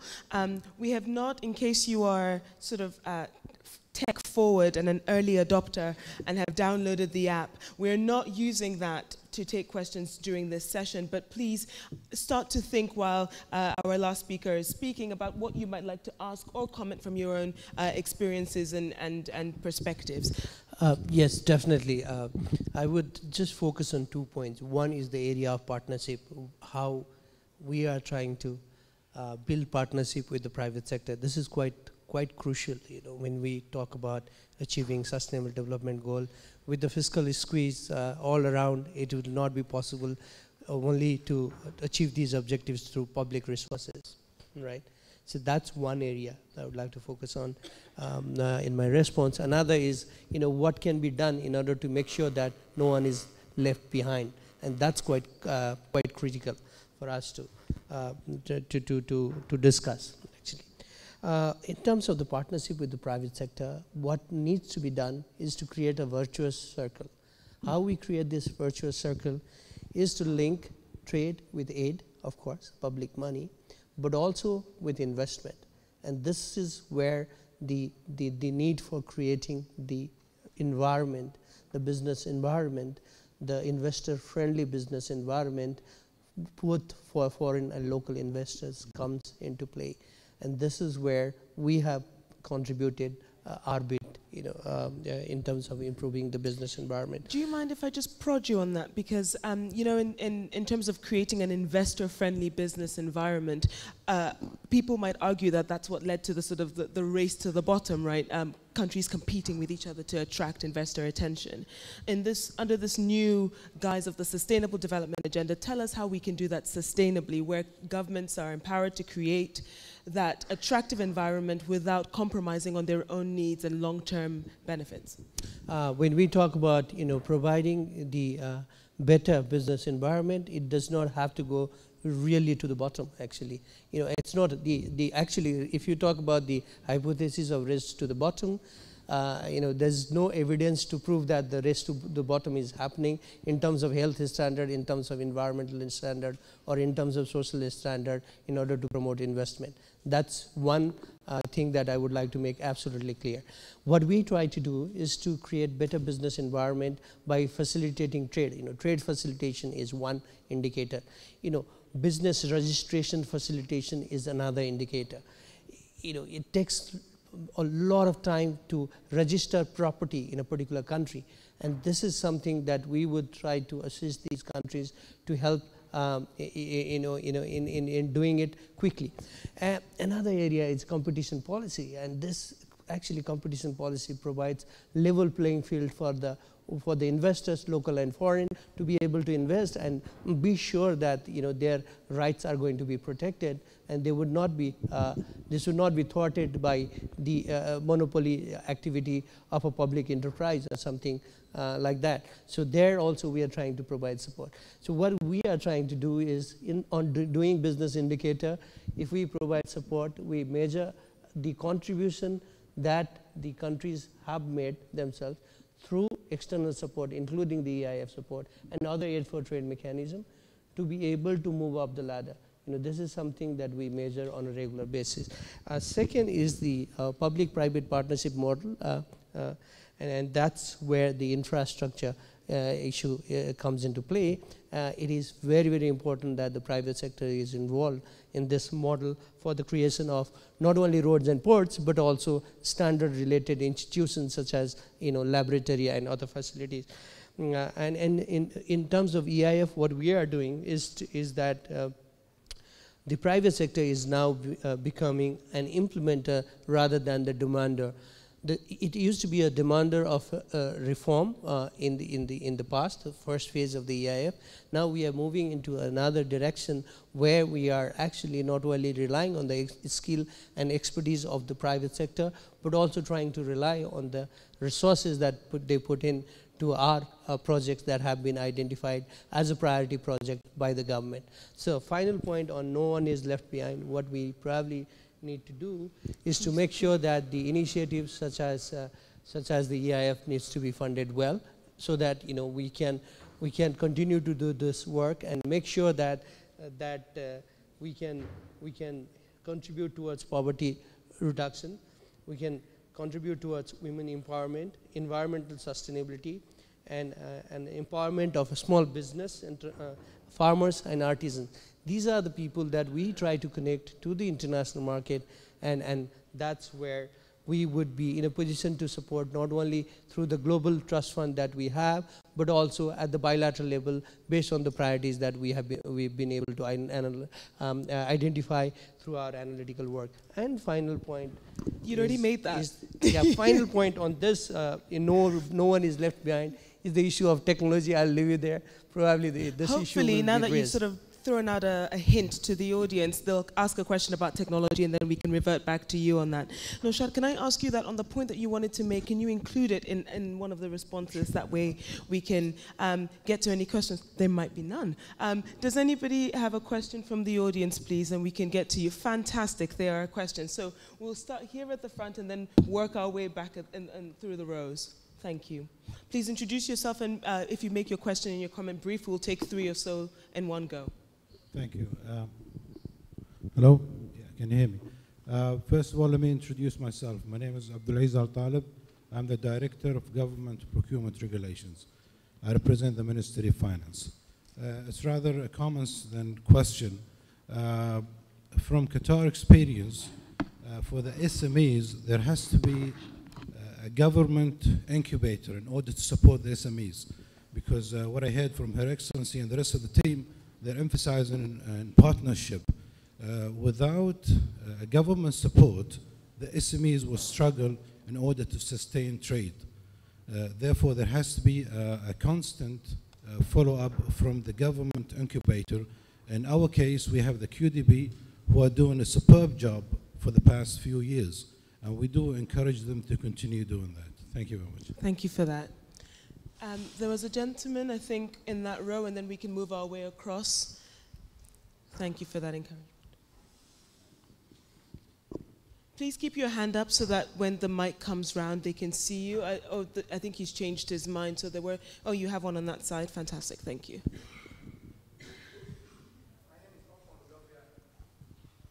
Institute of Export Operation and Management, Nigeria. My question is about intra-trade in Africa. Her Excellency talked about all that East African Community is doing. And I want to ask, Besides East Africa, this regional body, what other measures are we taking to incorporate the entire Africa so they can intertrade with each other? Thank you. Thank you. That's a great question. And a third, please, right next to you.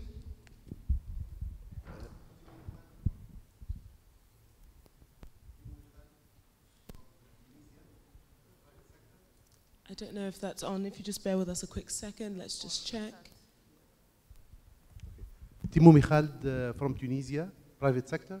My question is, when we see the title, Innovate, Invest, and Internationalize, the relationship with governance and transparency. And my question is mainly addressed to Her Excellency Minister.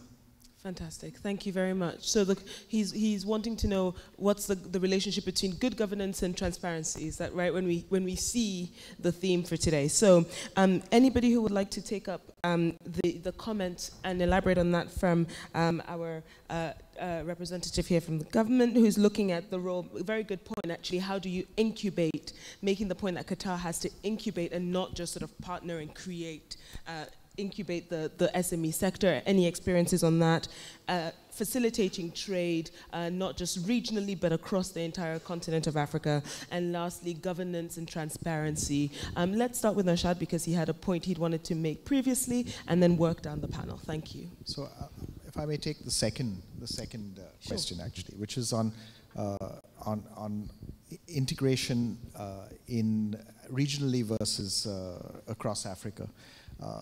I would say start regionally. And see how far we can get with that, because I think exactly what the minister was saying earlier on makes it more attractive to do business in all three countries.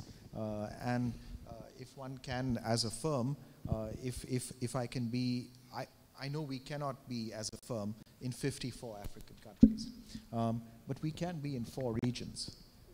And as a result of the North-South connectivity projects of the East African community, that makes it more attractive to invest in the entire region than it would be if one needed to deal with each of the 3 countries separately. So I think it's a perfect way of making it easier to do business, of attracting investment without making your neighbor poorer.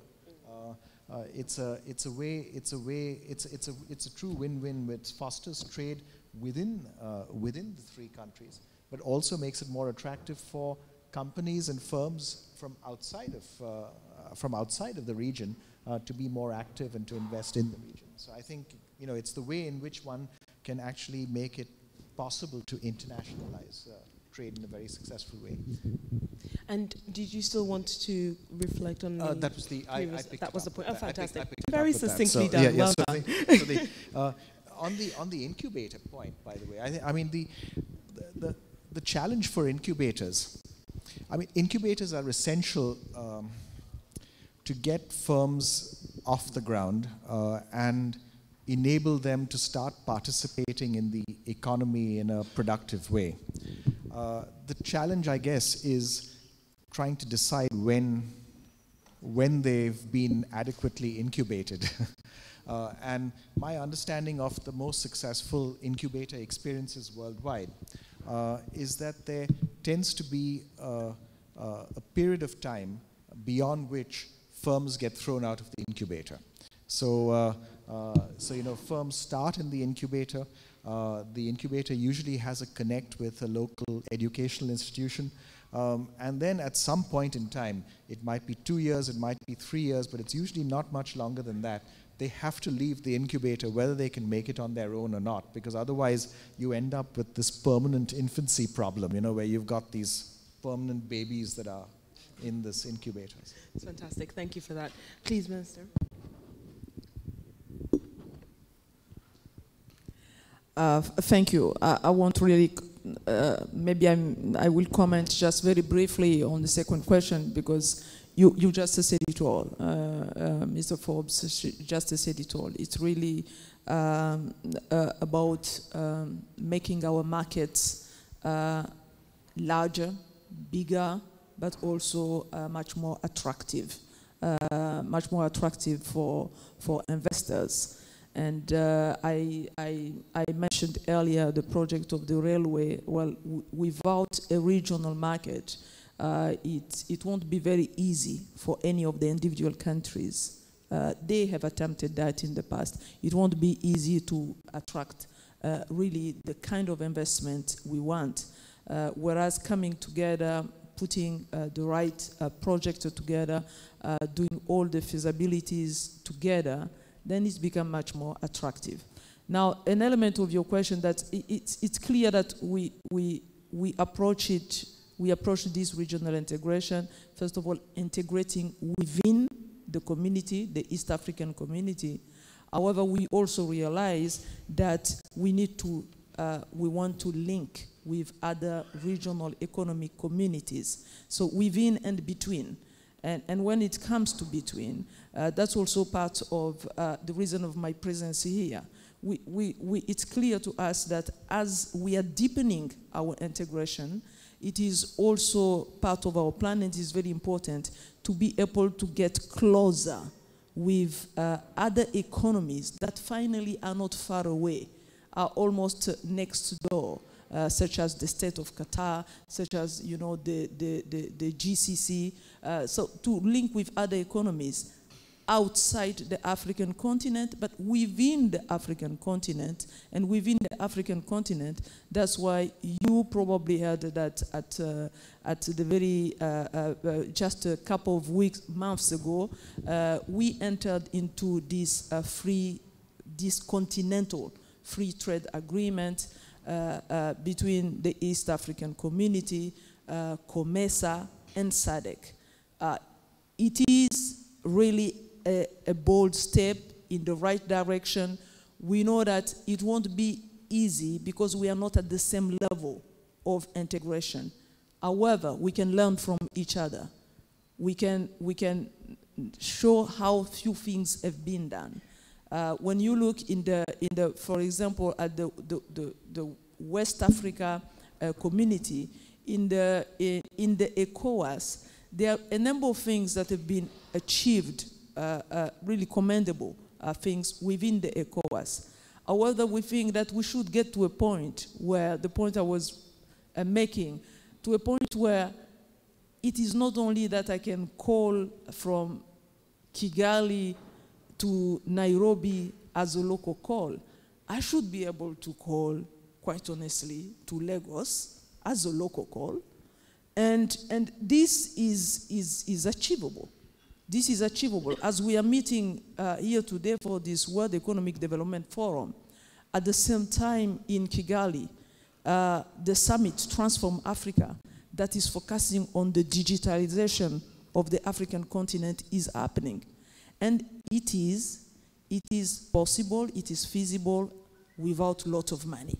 Just by working together and again bringing the three groups that I talk about, bringing all of them together and making sure that, well, we remove some of these barriers, because at the end of the day, we'll be able to multiply our businesses, all our businesses, more than 20 times, and coming back again to the point, and it will make all our markets much, much more attractive. And I know that, so you have put out the question. You have developed yourself a platform, really, an interesting platform, an agriculture online platform, which allows to put together buyers and sellers. Now, what about making it available to all the farmers from Rwanda as well, so that farmers from Rwanda can check and know that exactly in 3 weeks' time, even if we don't have fresh mangoes in Rwanda, we don't actually, in 3 weeks' time, well, they will be harvested in Nigeria and I can get them, and so on and forth. So it's just about removing some of these barriers that don't make really much business sense. Really, very quickly, because we don't have the time, but I know that the question from Tunisia was directed at you, specifically around governance and transparency. Let me then address that. Then we if can you allow move down me, the, please, one just very sec. briefly. I can't agree more with you. I can't agree more with you, sir. You need an incubator for some of, when it comes to access to trade finance, access to finance, it's still very squeezed for the SMEs. So you may need some incubator. We are doing the same through the Rwanda Development Bank. We are doing the same. I think what will be interesting is to see what we could do together to link our SMEs that are supported just to help them trade between Rwanda, between the EAC and Qatar. We recognize that that support is precisely to help them internationalize. Otherwise, they will remain very local. Absolutely. Absolutely. But we exit. The moment they can float, I can see a bilateral meeting there. So last point on the governance. I think that's the point I attempted to make with really giving the example of the performance contract. It is central to that. The performance contract, the governance and the transparency. The transparency cannot be done. We cannot assess ourselves. So while we do that, and I told you on an annual basis, we are then assessed against, on the performance contract we have entered into, the performance contract I have signed with the president, the performance contract that the local leader has signed with his governor. The performance contract, by the way, the performance contract became so attractive that the business community, they decided also to sign performance contract. They put in place their own performance contract.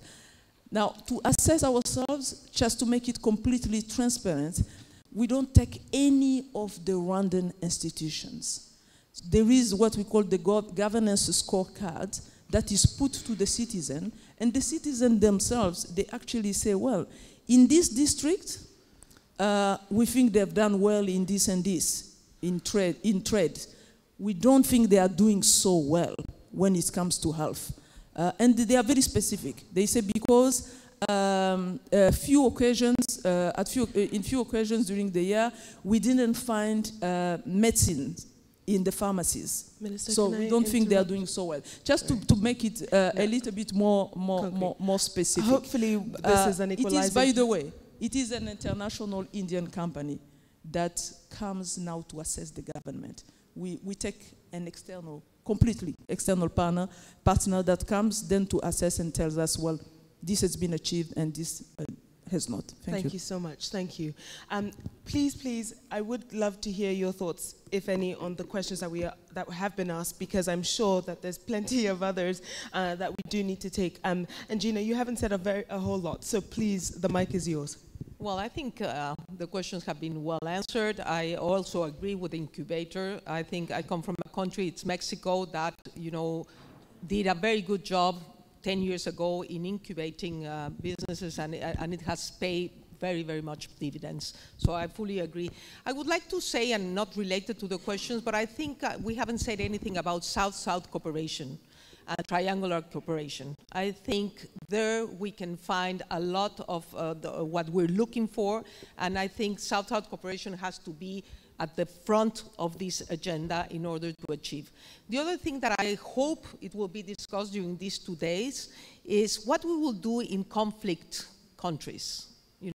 It's really an important, if we don't tackle that issue, it's going to be very difficult. I can tell you from my experience in the UN, all the crises we are dealing with, they are regional.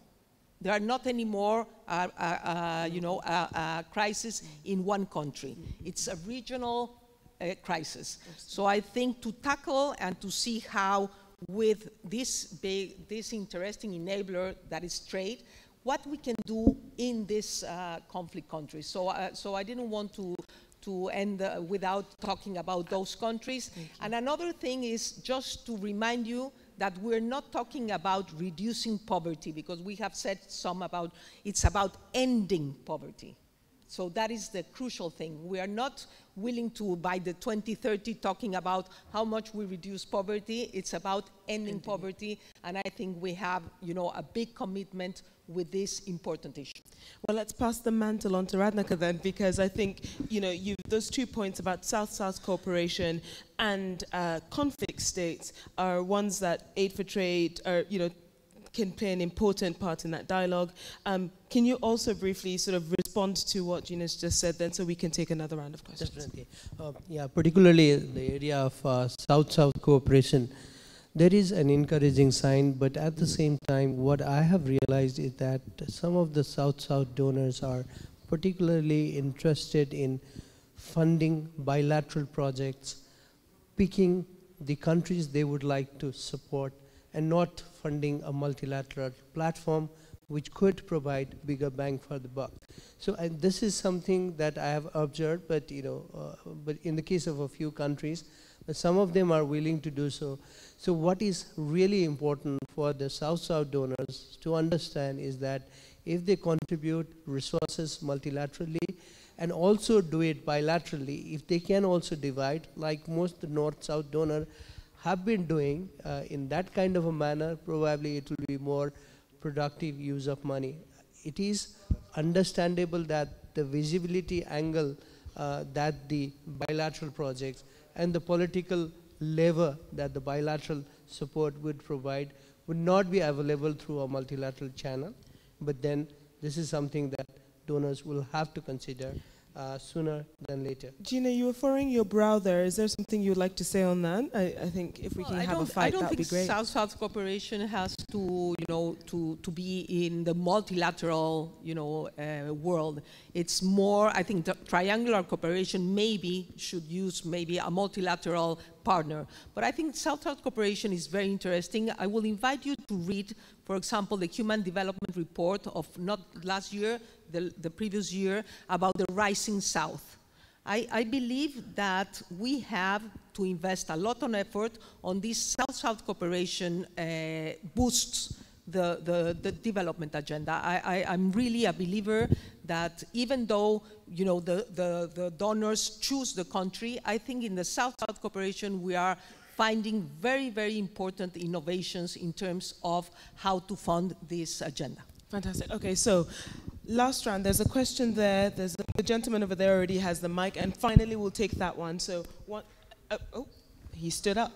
So 1, 2, yeah, okay. We'll see how we get on. Okay. Please. What is your opinion about the possibility this small country can to get international technical assistance, because in this way they can to obtain better position in internal organization, and at the same time they can to increase their efficiency and profitability. So you're asking the panel about what they think about access to technical assistance. Technical assistance. Please introduce yourself very quickly. Excuse me? Who are you, sir? Please introduce yourself. What is your name? My name, Horacio Alvar from Dominican Republic. Fantastic, thank you. Okay, so there's the lady with who's got the mic. Yes, what's your question, please? My question is directly to Ms. Gina. You mentioned about countries, what we do with conflict countries. What I wanted to know is, what about countries that are not in conflict, but they have their main problem is not having sufficient forex. And I come from a family business. It's an established business for many years, for 20 years. And our factories had been closed for more than 10 years now because the government has no forex. And I have tried in my own way to approach IFC and similar organization like this.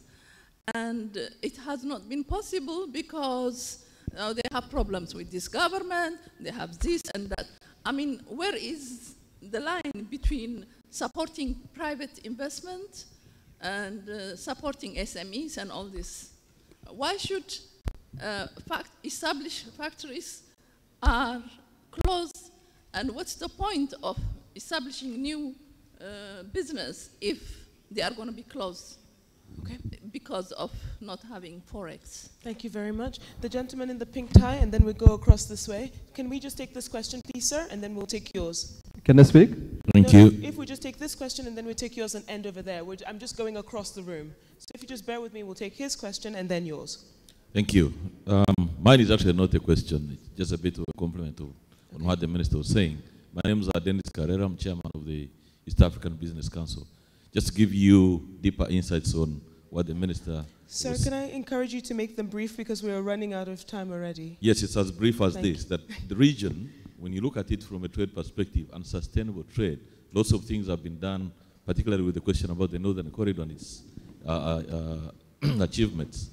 When you look at the way we move money, there's something called the mobile money arrangement. You are able to effect transfer monies from where you sit to any of the capitals of the 3 countries, from where you sit and effect payment on your mobile phone through the easy connectivity. We have one single tourist visa. So when you pay for tourism, as you enter one country, it sorts you for the rest of the 3 countries. So for those Qatarians who want to say come in, you buy one visa you buy one and have 2 free, so to say. Okay. Crossing of our borders, we don't use passports anymore. We use identity cards. It's simplified to that level of show an identity card and you cross the border. Just to ease trade. All those, by the way, are done in an attempt to ease trade.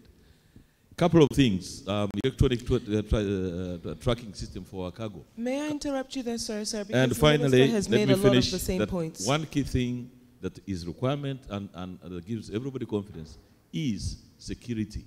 Fantastic. Everybody I know will want to ask, how about what we had? How about this attack we had in Mombasa? How about this Al-Shabaab thing we had? But let me tell you, the world is not going to see a situation where there are no incidents. These incidents will be there. But there are frameworks to contain such incidents. And so security is, among other things, that is discussed properly to guarantee trade in the region. Thank you very much. Security is a very strong point that no one has made already. Finally, can I speak? Yes, please. Yeah, my name is Siddiq Muhammad. I'm basically from India. I'm the managing director of Abrim International Group. We are coming up with a technology exhibition in Qatar next year, focusing on robots. My question is, what is the role of International Trade Center in promoting latest technologies from different countries? Especially from India, we have thousands of latest technologies, innovations and inventions. So is there any special wing in International Trade Center to promote the latest technologies across countries? It's a very good question, but unfortunately we don't have anyone from the ITC on the panel. And also we have the greatest technology man. You need to corner Ms. Gonzalez before lunch so that she can give you an answer. She's even raised her hand. Okay. And there's also a specific panel on innovation where this question will be raised. So I'm just saying that in case you don't have a satisfactory answer here, the ITC staff are all around and can give one to you. Thank you very much for your question. Finally, sir. Please, can someone pass the gentleman a mic?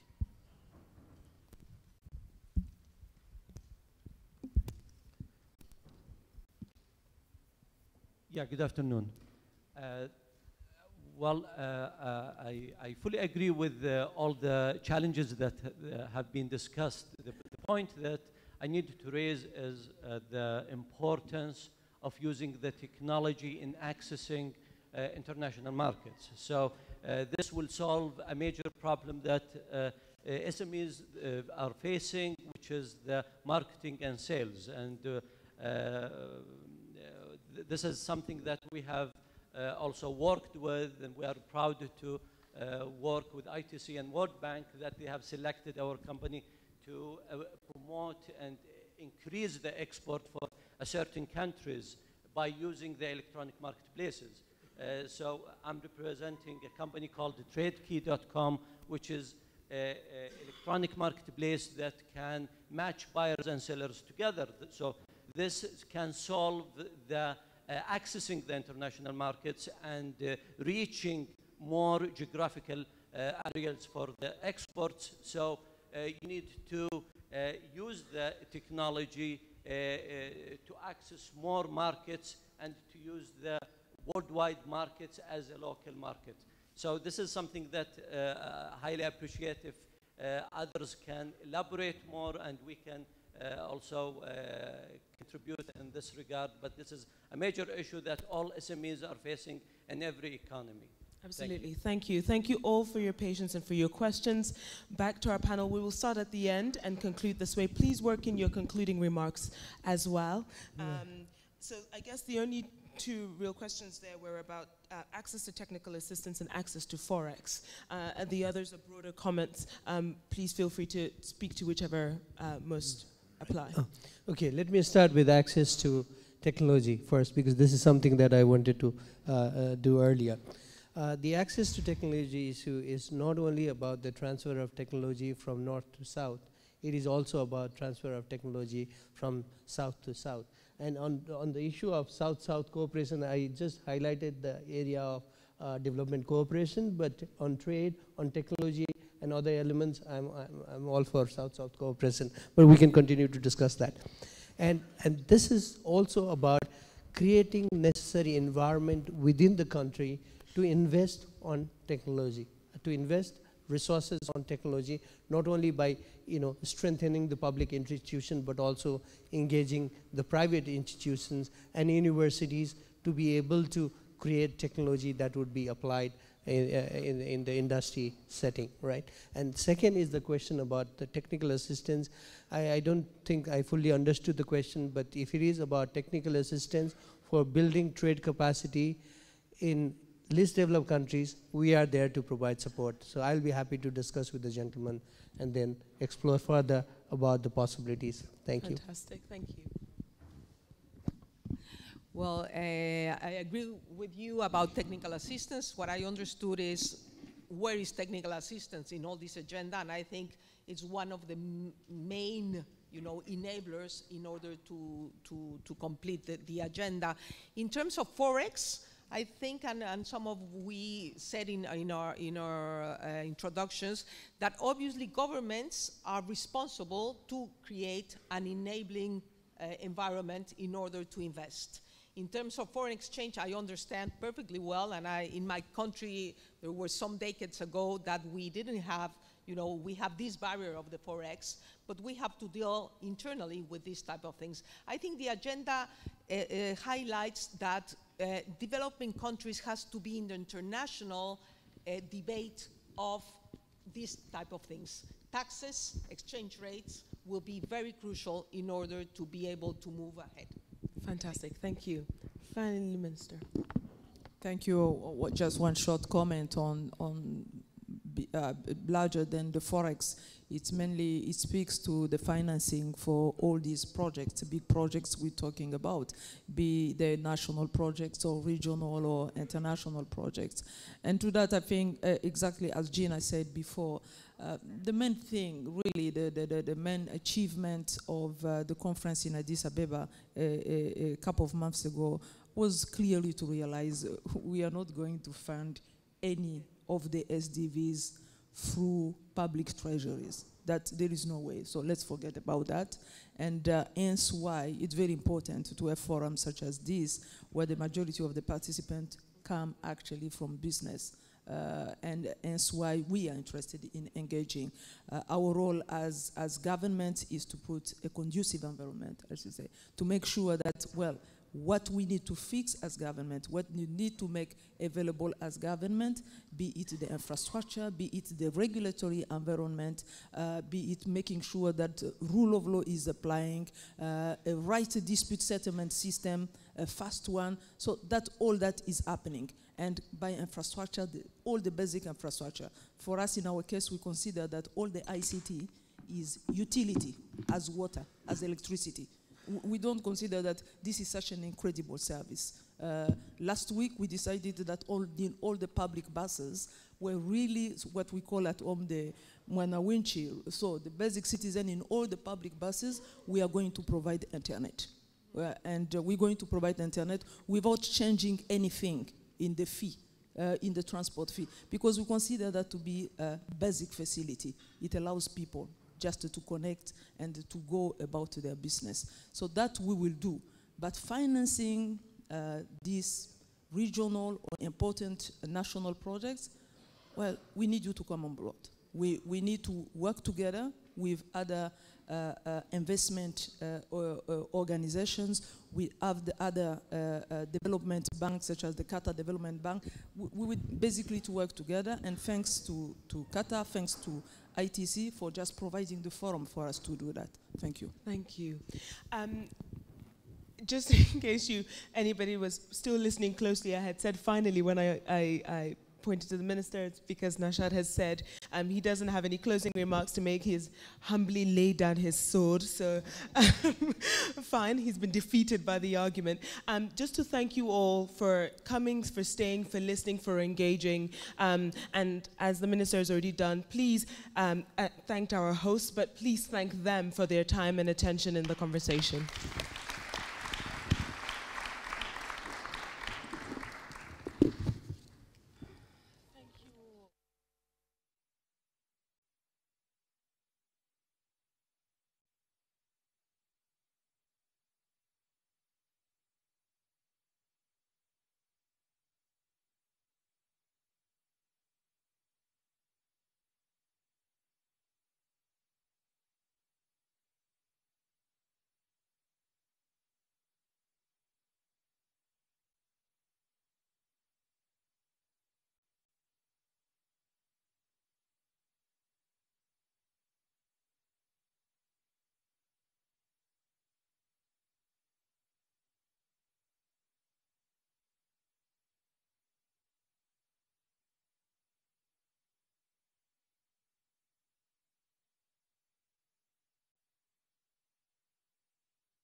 Ms. Arancha Gonzalez, oh sorry, thank you.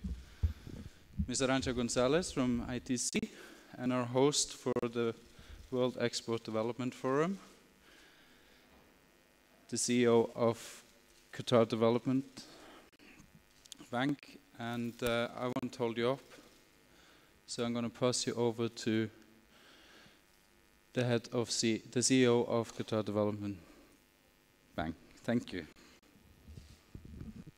Thank you. بتكلم بالعربي. I'll speak in Arabic.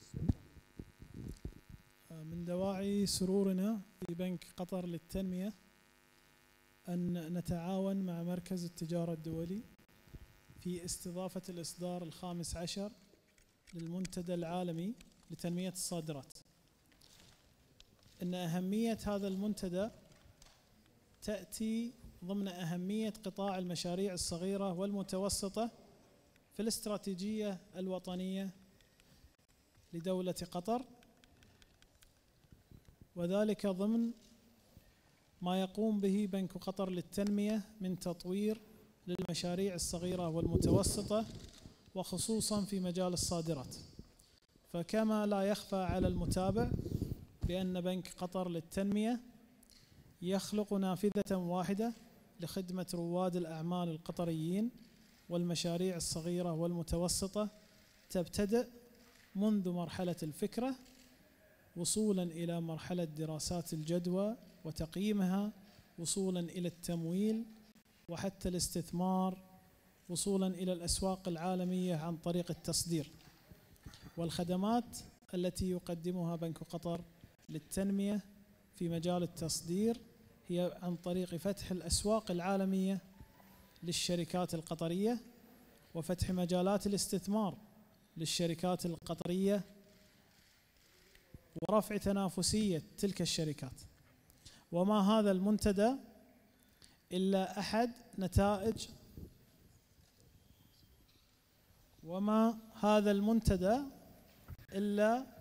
أحد نتائج استراتيجية بنك قطر للتنمية لوضع قطر على خارطة التصدير العالمية ولتحفيز الشركات الصغيرة والمتوسطة القطرية للوصول إلى العالمية.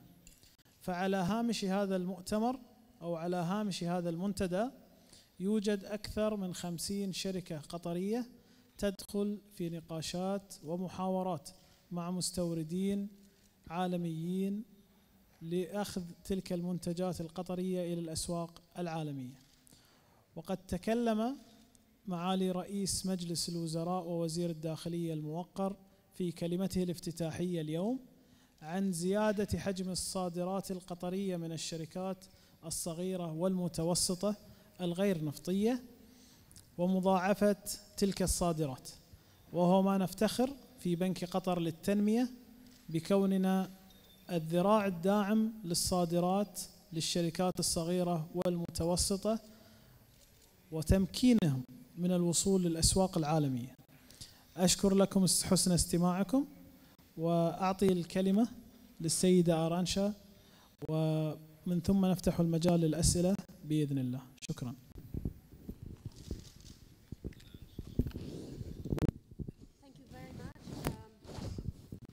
Let me first tell you that for the International Trade Center, who is the joint agency between the United Nations and the World Trade Organization, it is a pleasure to host this World Export Development Forum together with Qatar Development Bank, with QDB, here in Qatar. And we like this and we wanted this to happen in Qatar for two main reasons. Reason number one, Qatar is a country that understands the value of trade and investment.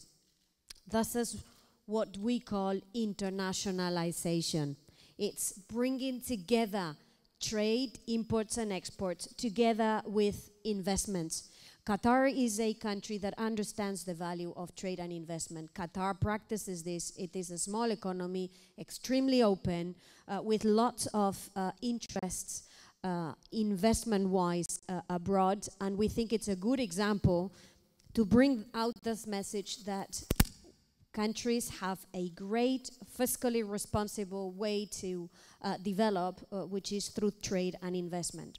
The second reason why we wanted to do this event here in Doha, Qatar, is because the Qatari government has a very decisive policy of support to small and medium enterprises. And this is precisely what the International Trade Center stands for. We stand for supporting SMEs' participation in international trade and investment. Now, why is it that we love SMEs so much? One, because they are 90% of businesses around the world. Two, because they are responsible for more than 70% of employment. But three, because they are the vehicle through which growth is translated into all parts of society, so that growth doesn't just remain with a very happy few on the top, but growth percolates down to all parts of society. We call this impact for good. Now, we have opened this event today. It is partly about talking trade, talking business. It's about looking at what factors affect the competitiveness of small and medium enterprises. And we've had quite a few already this morning. We have heard about the importance of connecting, the importance of helping SMEs change, adapt to the change in demand, helping them innovate, helping them access finance. And there is going to be much more in these 2 days here in terms of discussing specific concerns, specific challenges that SMEs face. But this event, the World Export Development Forum, is also about doing trade. Not just talking trade, as important as it is, also about doing trade. We have more than half of participants being companies, small and medium enterprises, with a large participation of Qatari SMEs who have come together in order to find business partners, in order to find buyers, in order to be sellers, in order to find investors, in order to offer investments. And what we hope to share with you is good news of the amount of dollars that the companies present here would have discussed in those 2 days. So again, we are a very practical, pragmatic organization. This is why we like QDB so much, because QDB is a practical, pragmatic organization. We want to talk about the difficulties that SMEs face, but we want to make sure SMEs leave Qatar with business deals in their pockets, that they leave this meeting here at the Sheraton with good business leads in their pockets. Thank you so much, and obviously ready to take on questions that you would have.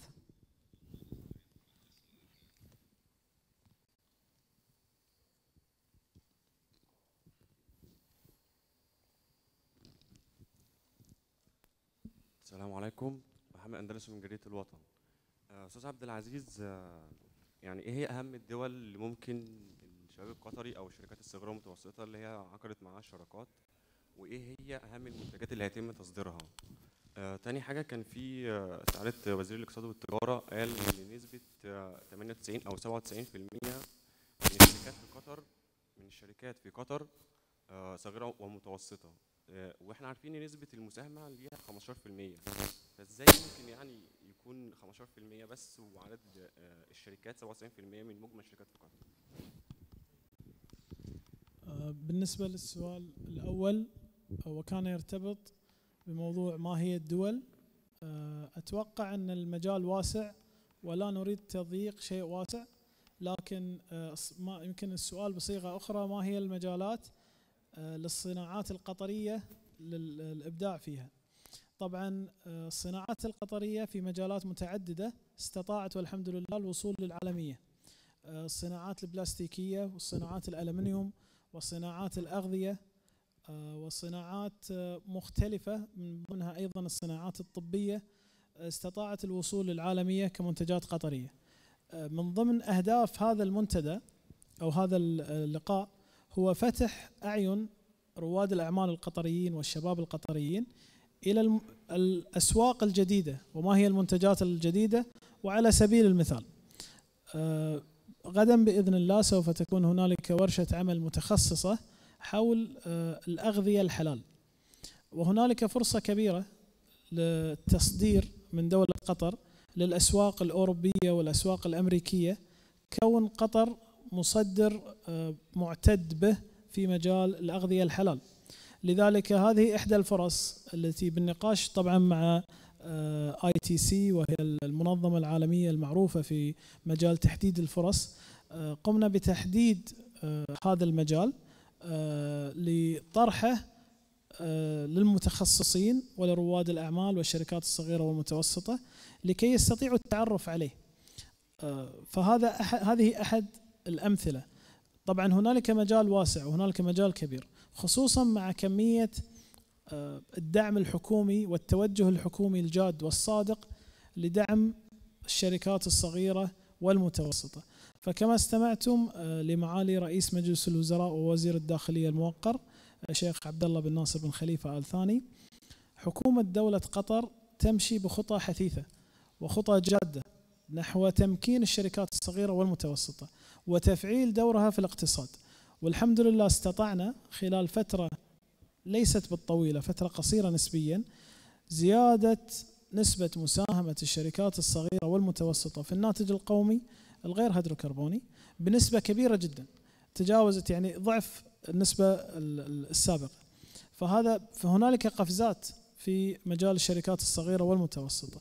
بنك قطر للتنمية من ناحية تزويده للخدمات لهذا القطاع الهام والحيوي قام بتوفير نافذة واحدة، وخلال نقاشاتنا المختلفة حتى مع منظمة ITC أن هذا النموذج نموذج ناجح بإيجاد كافة الخدمات تحت سقف واحد لإفادة أو استفادة الشركات الصغيرة والمتوسطة من بداية مرحلة الفكرة وصولا للتمويل والاحتضان إلى الاستثمار وثم التصدير. فبذلك يكون بنك قطر للتنمية من خلال الخدمات التي يقدمها ومن خلال تحفيز الشركات وخصوصا شركات القطاع أو الشركات الصغيرة والمتوسطة تصديريا أو وصولهم إلى الأسواق العالمية في التصدير. شكرا. السلام عليكم. ماهر مضي من جريدة العرب. أستاذ عبد العزيز، أنا بدي أسأل الآن عن الشركات القطرية اللي شاركت أو خلال هاليومين ستكون مشاركة الآن. بداية بدي أسأل عن الفائدة المباشرة لهذه الشركات، يعني إيش راح تستفيد كإدارات من هذه الشركات، بالإضافة لأنه هل من الممكن أنه فعلا تحقق 50 أو عدد كبير من هاي الشركات شراكات مع شركات أجنبية أو شركات خارجية؟ شكرا على السؤال. لو تكلمنا بلغة الأرقام، بنك قطر للتنمية في عام 2014 ساعد أو أخذ أكثر من 150 شركة قطرية للأسواق العالمية، من ضمنها السوق المغربي والسوق التونسي وغيره، واستطعنا زيادة نسبة صادرات تلك الشركات 150 إلى 250 مليون ريال قطري. لذلك تحقق على أرض الواقع حجم مبيعات بناء على جهود واضحة لإدخال هذه 150 شركة للأسواق العالمية. في نفس السياق تم التنسيق ل50 أو أكثر، أتوقع وصلوا 60 شركة قطرية للقاء مستوردين عالميين. اليوم الصحافة والموجودين يرون أو يحضرون يومين فقط، لكن فيه عمليات تحضيرية كبيرة قبل هذه اليومين تم فيها دراسة الشركات القطرية وتم فيها دراسة الشركات المستوردة وبمساعدة وإشراف من ITC وتزويد معلومات من بنك قطر للتنمية، وبناء عليها الآن تتم المباحثات والدراسات بين الشركات القطرية والمستوردين من الدول الثانية لبناء شراكات، لتوقيع عقود، لتوقيع اتفاقيات، لإيصال تلك المنتجات القطرية إلى الأسواق العالمية. لذلك هنالك استفادة كبيرة من هذه الناحية. من الناحية الأخرى هذا المنتدى هو لمناقشة هموم ومشاكل الشركات الصغيرة والمتوسطة المتعلقة بالتصدير، تجارب الدول المختلفة في هذا المجال، الحلول المقترحة في مجال دعم الشركات الصغيرة والمتوسطة للوصول للأسواق العالمية. وهذا المنتدى يصب في مصلحة القطاع الخاص بالدرجة الأولى أو الشركات الصغيرة والمتوسطة بالدرجة الأولى. لذلك وجودهم ومساهمتهم في رسم الخطوط العريضة والسياسات المقترحة على الحكومات لدعم زيادة صادرات الشركات الصغيرة والمتوسطة عنصر هام، ومطالبين بالمشاركة في مثل هذه المنتديات. شكرا. Please let me add a couple of points to these two questions, if I may. One, on the sector selected, think that the SMEs in Qatar are good at producing goods, but they are excellent in the area of services.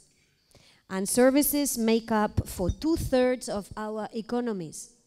It's construction services, it's tourism services, it's animation game services, it's medical services, it's engineering services, and the list goes on. So part of what we want to do through this forum is also put a bit more spotlight on the sector called services, where Qatar is well placed, it's competitive, and can access for numerous services sectors good export opportunities. Second, in terms of the connections that we achieve during WEDEF, there is a big phase before WEDEF happens when we have discussed with the companies that are participating in this B2B here. We have discussed with them what they are good at, what they are interested in exporting, what are they interested in importing, where are they interested in investing. We've been profiling this with them.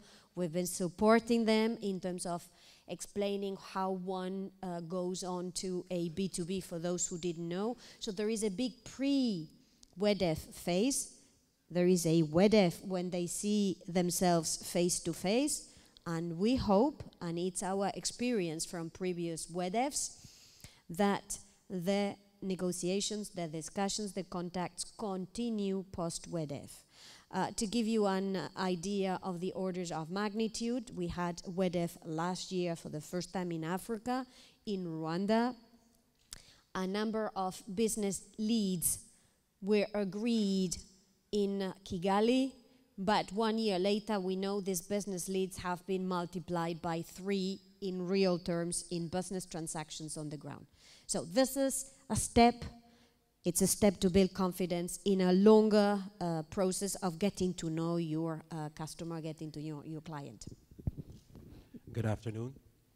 From Mr. Al Khalifa. I'd like to take an excerpt from Ms. Arancha's speech earlier. She mentioned that she underscored that the halal industry is a lucrative and growing market. So you mentioned earlier about the halal industry. And she said that understanding the standards around this sector is essential in helping SMEs participate in this market. So could you please provide, be more specific in terms of QDB's programs for SMEs who are part of the Tastir program, and how are you connecting them to the halal industry? Of course, at QDB, I'll respond in English, since your question is English. Of course, QDB support to businesses varies, but we have specific programs. We have an advisory program where we provide feasibility study support and business plan support and legal registration support. And that could be a great area where SMEs could tap into and utilize the services that we provide in order for them to plug into this market.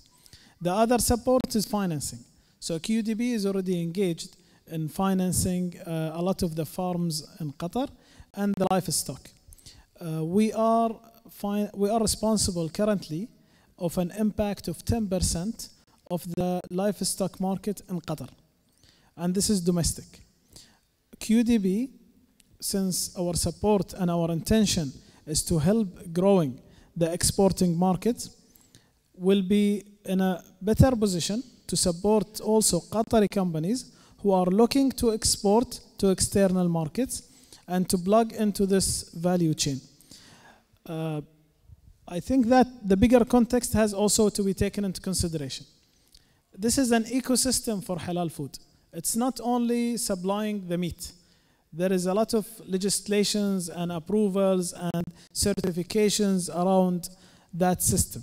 And we believe, and I think ITC have also opened our eyes to these opportunities, that in case of existence of such an ecosystem, it's a well-positioned value that Qatar can export to the world.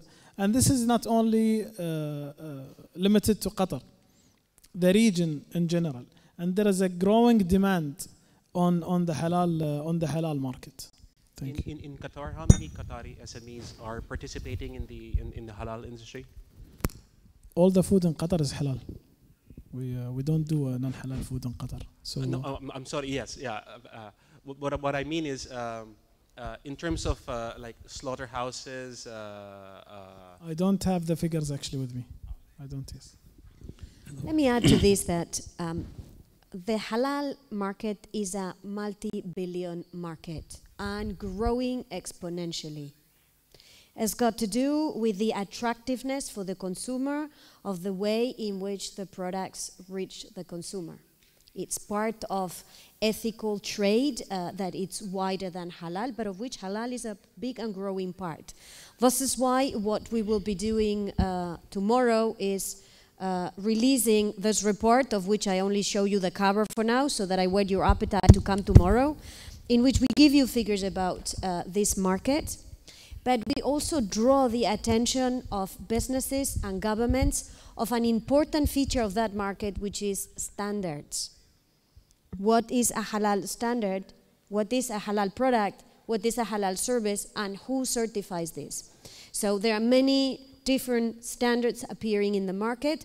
We want to focus a bit more attention into the issue of standards so that we simplify the life of SMEs. SMEs cannot meet 1,000 standards. They need simple standards. They need, if possible, one standard in order to be able to go global with their products. So please bear with us. This is an important part of research that we have decided to release here in Qatar, because this is particularly important, a big opportunity, including for Qatari SMEs. Ashraf Siddiqui, Asian Telegraph. This forum is certainly a witness of the efforts and achievements recognized now of the QDB.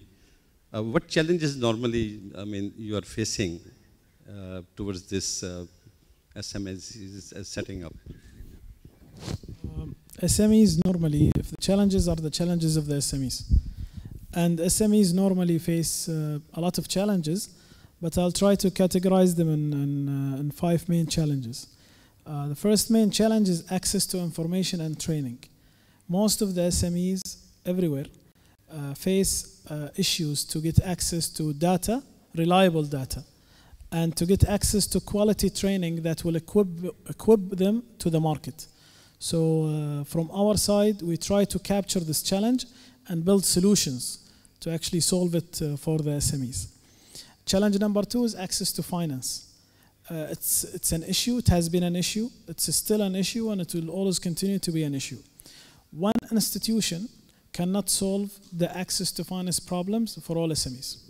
The financial system will have also to adapt and will have to be smart enough to understand the value of those SMEs and tap into this market.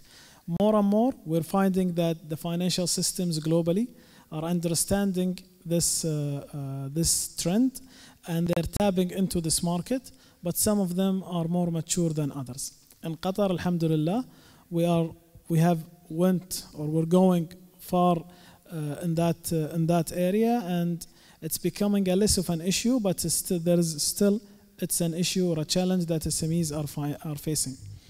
Challenge number 3 is access to markets, domestic and international.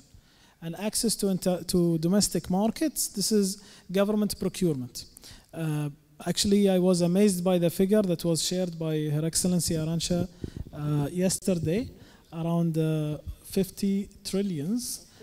50 trillions are actually the government procurements globally. We're talking global. So there are huge opportunities for SMEs globally to tap into this market. At the same time, it's access to market from two boundaries. There is the domestic market and there is the international market. And this is why QDB is working also hand in hand with ITC and with other organizations to support local SMEs to enter the international market. The fourth challenge is the cost or challenges to start a business. There is always, SMEs need very low costs to start their businesses. Sometimes they need to start their businesses virtually even, without the burden of offices and capital and others. These challenges still exist, and they exist in some economies more than others, but through incubation, we try to support and help. The fifth challenge is legislations, bankruptcy laws and other laws that actually create sometimes issues for small and medium enterprises, and the culture to accept failure. Sometimes you have to accept failure in order for SMEs to fail once or twice and then become successful. So we're trying to solve those challenges for small and medium enterprises. I can't sit here in front of you and claim that we solved all issues. We're still making steps, but I can, inshallah, claim that they are good steps in the right direction. Assalamu alaikum. My name is Siddiq Muhammad. We are coming with a Global Invention Expo in Qatar, in QNCC. Basically, we bring 1001 latest inventions and innovations of India to the world, to Qatar.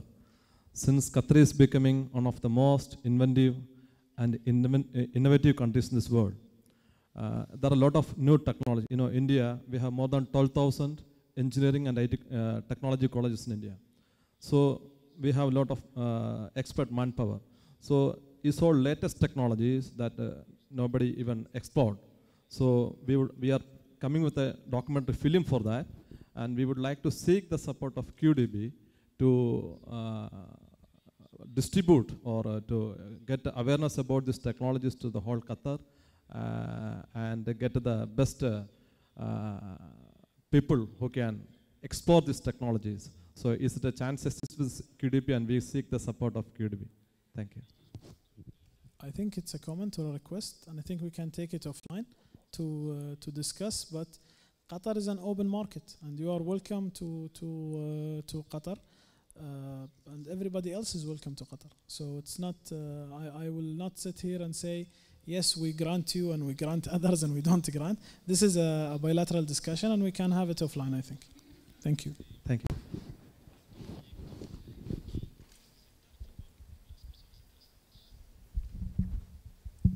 Hello. Good afternoon. How has the funding of QDB has grown for SMEs over the years? So you're asking about QDB portfolio? Yes, yes. Yes, our portfolio have exceeded now 4 billion Qatari riyals in terms of direct lending. Our non-direct lending or a partial guarantee scheme, al-Dhamin, have exceeded 500 million Qatari riyal, and our guarantees for exports have exceeded 500 million Qatari riyals.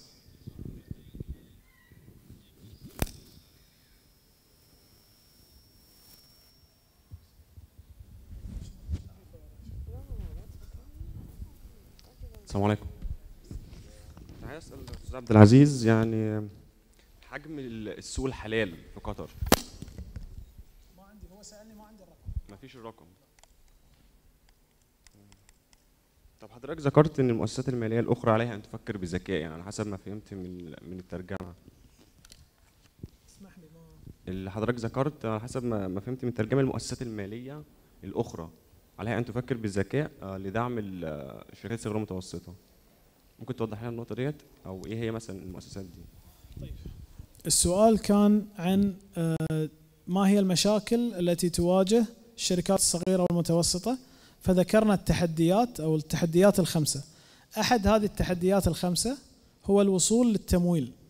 الوصول للتمويل كان عائق ولا يزال عائق وسوف يكون عائق في المستقبل، حتى تصل المؤسسات المالية، البنوك والمؤسسات التمويلية إلى قناعة بأن الشركات الصغيرة والمتوسطة هي الحل الأمثل لتمويلهم والدخول في شراكات معهم. لأن لا تزال عالميا، أنا أتكلم، لا تزال المؤسسات المالية تحجم عن تمويل الشركات الصغيرة والمتوسطة لعدم توفر ضمانات، لعدم وجود الخبرة الكافية، كون الشركات جديدة أو توها بادئة. احنا عندنا تجربة والحمد لله تعتبر تجربة ناجحة في دولة قطر، وهي عن طريق برنامج الضمين، بأن أخذنا على عاتقنا ضمان ما يصل إلى 85% من قيمة المشروع للبنوك العاملة في الدولة، والتي بدأت أيضا يعني ترى أهمية قطاع الشركات الصغيرة والمتوسطة.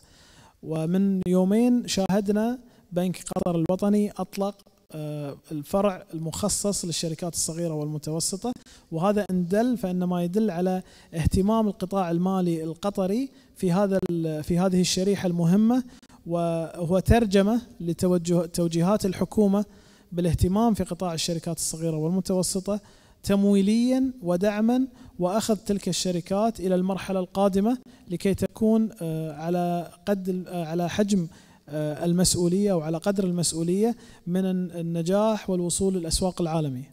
شاكر لكم. Let me end by telling you something that maybe the CEO will not tell you, but which I feel I have to share with you. The International Trade Center just recently did a benchmarking of QDB. It benchmarked QDB against lots of other QDBs in the world, and QDB was ranked among the top 10.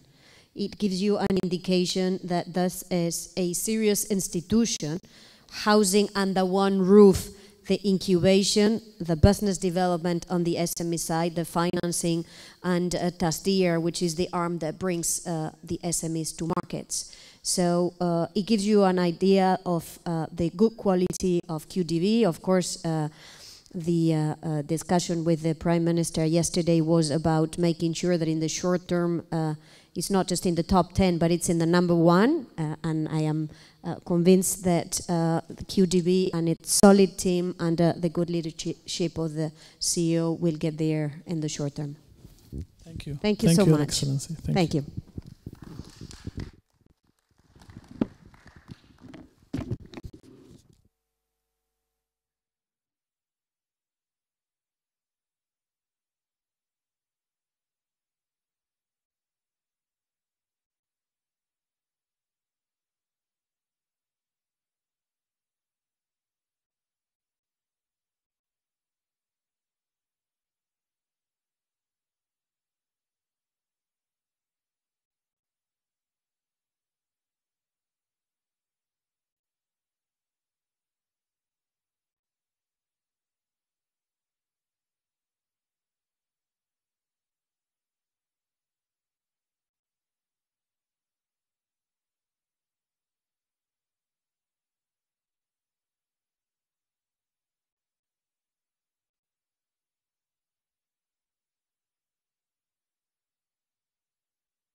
There's nothing.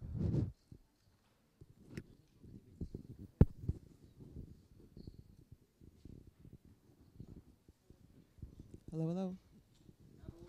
Hello, hello. Hello. Good afternoon, everybody. Sorry for the late start. I'd like to welcome everybody to the plenary session on SME competitiveness and why it matters. And it does matter. It's especially, it's a key issue for developed countries. It's particularly a key issue for developing countries.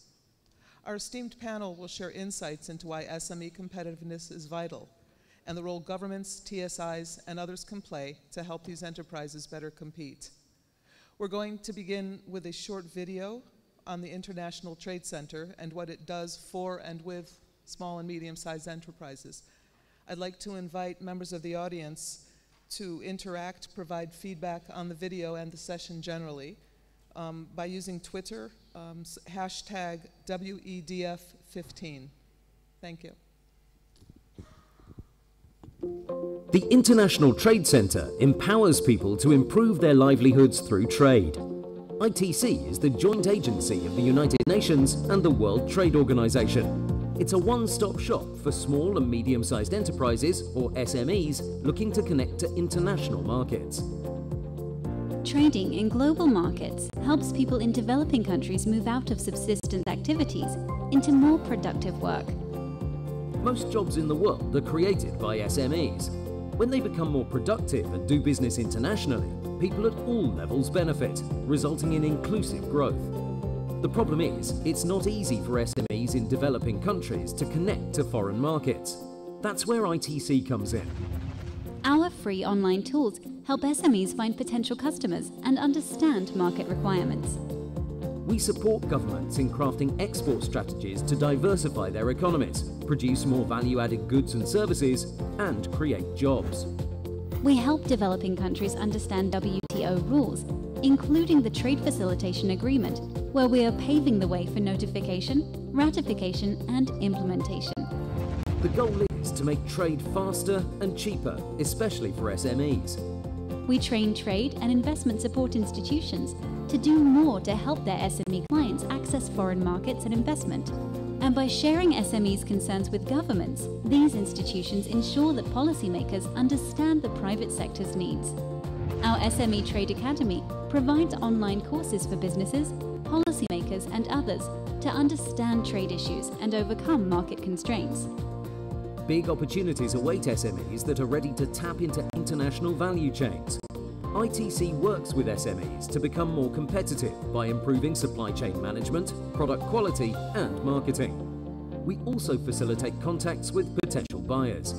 As emerging economies grow into important markets, ITC is working with governments and business to maximize the development benefits of regional integration and promote South-South trade and investment. Economic opportunities for women and young entrepreneurs lead to healthier, better educated societies and a more prosperous future for all. ITC helps them connect to foreign markets. Trade can also provide incentives to protect biodiversity and preserve traditional knowledge. Looking to the future, ITC's focus will be on the global goals for sustainable development, to eradicate poverty, protect the environment, and expand opportunities for all, to create trade impact for good. Thank you. I'd like to introduce our panel. We have a knowledgeable and very diverse panel who bring different perspectives to you. I hope you find it as interesting as I'm sure I'm going to. I'd like to start with His Excellency Axel Addy, the Minister of Commerce and Industry of Liberia, in the center chair. To his left is Ms. Annabel Gonzalez, Senior Director, Global Practice on Trade and Competitiveness for the World Bank. And on Minister Addy's right is Mr. Zulkifli, who is the Chief Executive Officer of MaTrade, the Malaysian External Trade Development Corporation.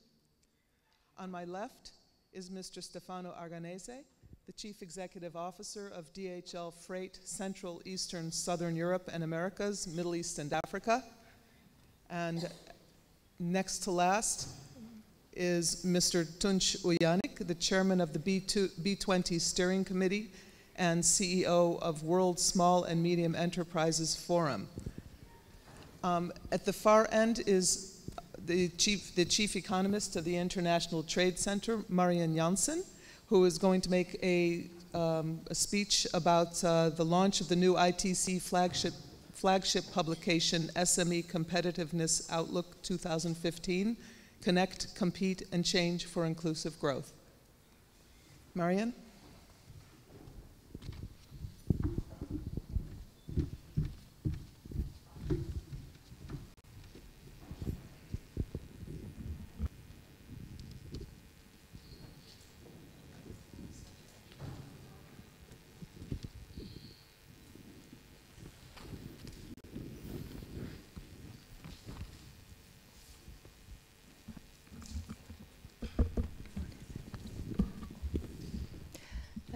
Thank you very much, Jennifer, for this introduction. Thank you all for being here today for our global launch of our new flagship publication at ITC. I have a copy here, the SME Competitiveness Outlook. You will find copies at the end of the room. You will find also executive summaries in different languages. And we are very proud to have managed to have Arabic versions of the executive summary ready in time for the Doha launch. This flagship is supposed to appear every year, and it will have every year a different focal theme. It will deal every year, however, with SMEs and with SME competitiveness. The theme of this year is Connect, Compete, and Change for Inclusive Growth. That title has two parts that are linked to two parts in the report. The part Inclusive Growth refers very much to the debate we have had this year around Sustainable Development Goals or Global Goals for Sustainable Development, and is therefore very related to the discussion you listened to this morning. The report very much represents the idea that we think SMEs can play a role for inclusive growth if they manage to be a dynamic and integral and proactive part of the economy and of trade, if they manage to be part of the 3 I's that are the theme of this conference: invest, innovate, and internationalize. We argue in this report that in order to do this, SMEs have to be able to connect, compete, and change. But let me first go to the first part of the report, the one that focuses on inclusive growth, and just tell you shortly why we believe SMEs, like many others, by the way, that SMEs are important for inclusive growth. We start this argument with a very basic, simple fact. It's quite well known that SMEs tend to be less productive than large firms. And when you look at this slide, you see that there is a gap between the typical productivity of an SME and the typical productivity of a large firm. And those gaps normally are transferred to wage gaps. Typically, SMEs pay lower wages than large firms. All this we knew. What was less known is that the productivity gap is much bigger in developing countries than in developed economies. You will typically find that SMEs are twice as less productive in developing countries than they are in developed countries. That gap can become even bigger and be up to 3 times as big. And that means that wage gaps are much bigger in developing countries too.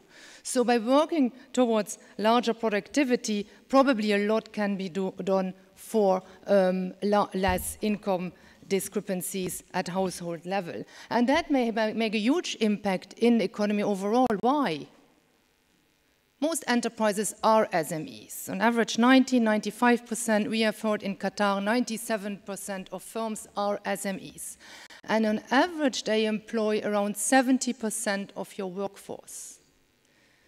So if you do something about productivity in the companies that employ 70% of the workforce, you are doing probably something about the wages of 70% of your workforce. And that will impact what happens in households in your country, what happens to the people in your countries. Trade plays a role in this. it's true that typically only the best SMEs, the most productive SMEs manage to trade, to export, to integrate. But it's also the case that firms that manage to connect to global markets get a gain from this.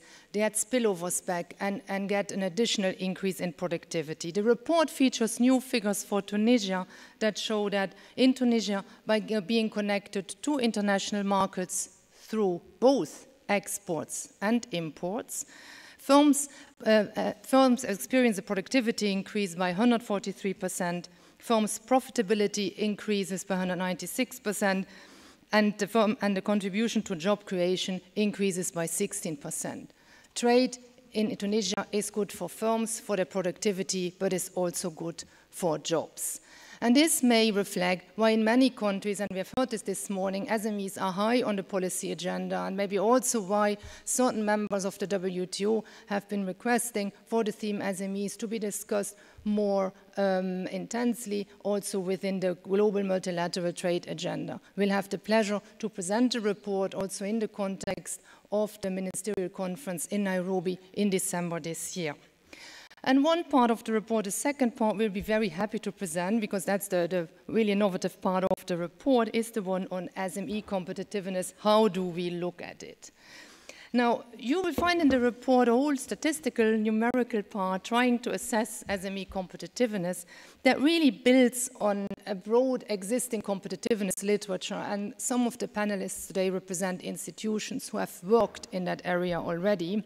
But we believe that this report complements what already exists by adding a number of new elements.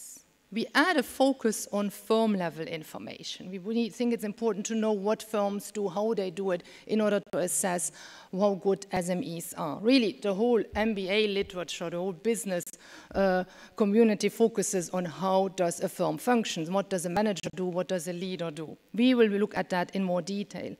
We also emphasize the role of the immediate business environment, and it was something that was mentioned also in this morning's meetings. We believe that the overall business environment is important, but there are institutions directly working with the firms, trade support institutions, investment support institutions, sectorial institutions that also matter a lot for competitiveness of firms. We put a strong emphasis on the dynamic aspect of competitiveness, and we use in parts of the report our own ITC generated or collected data.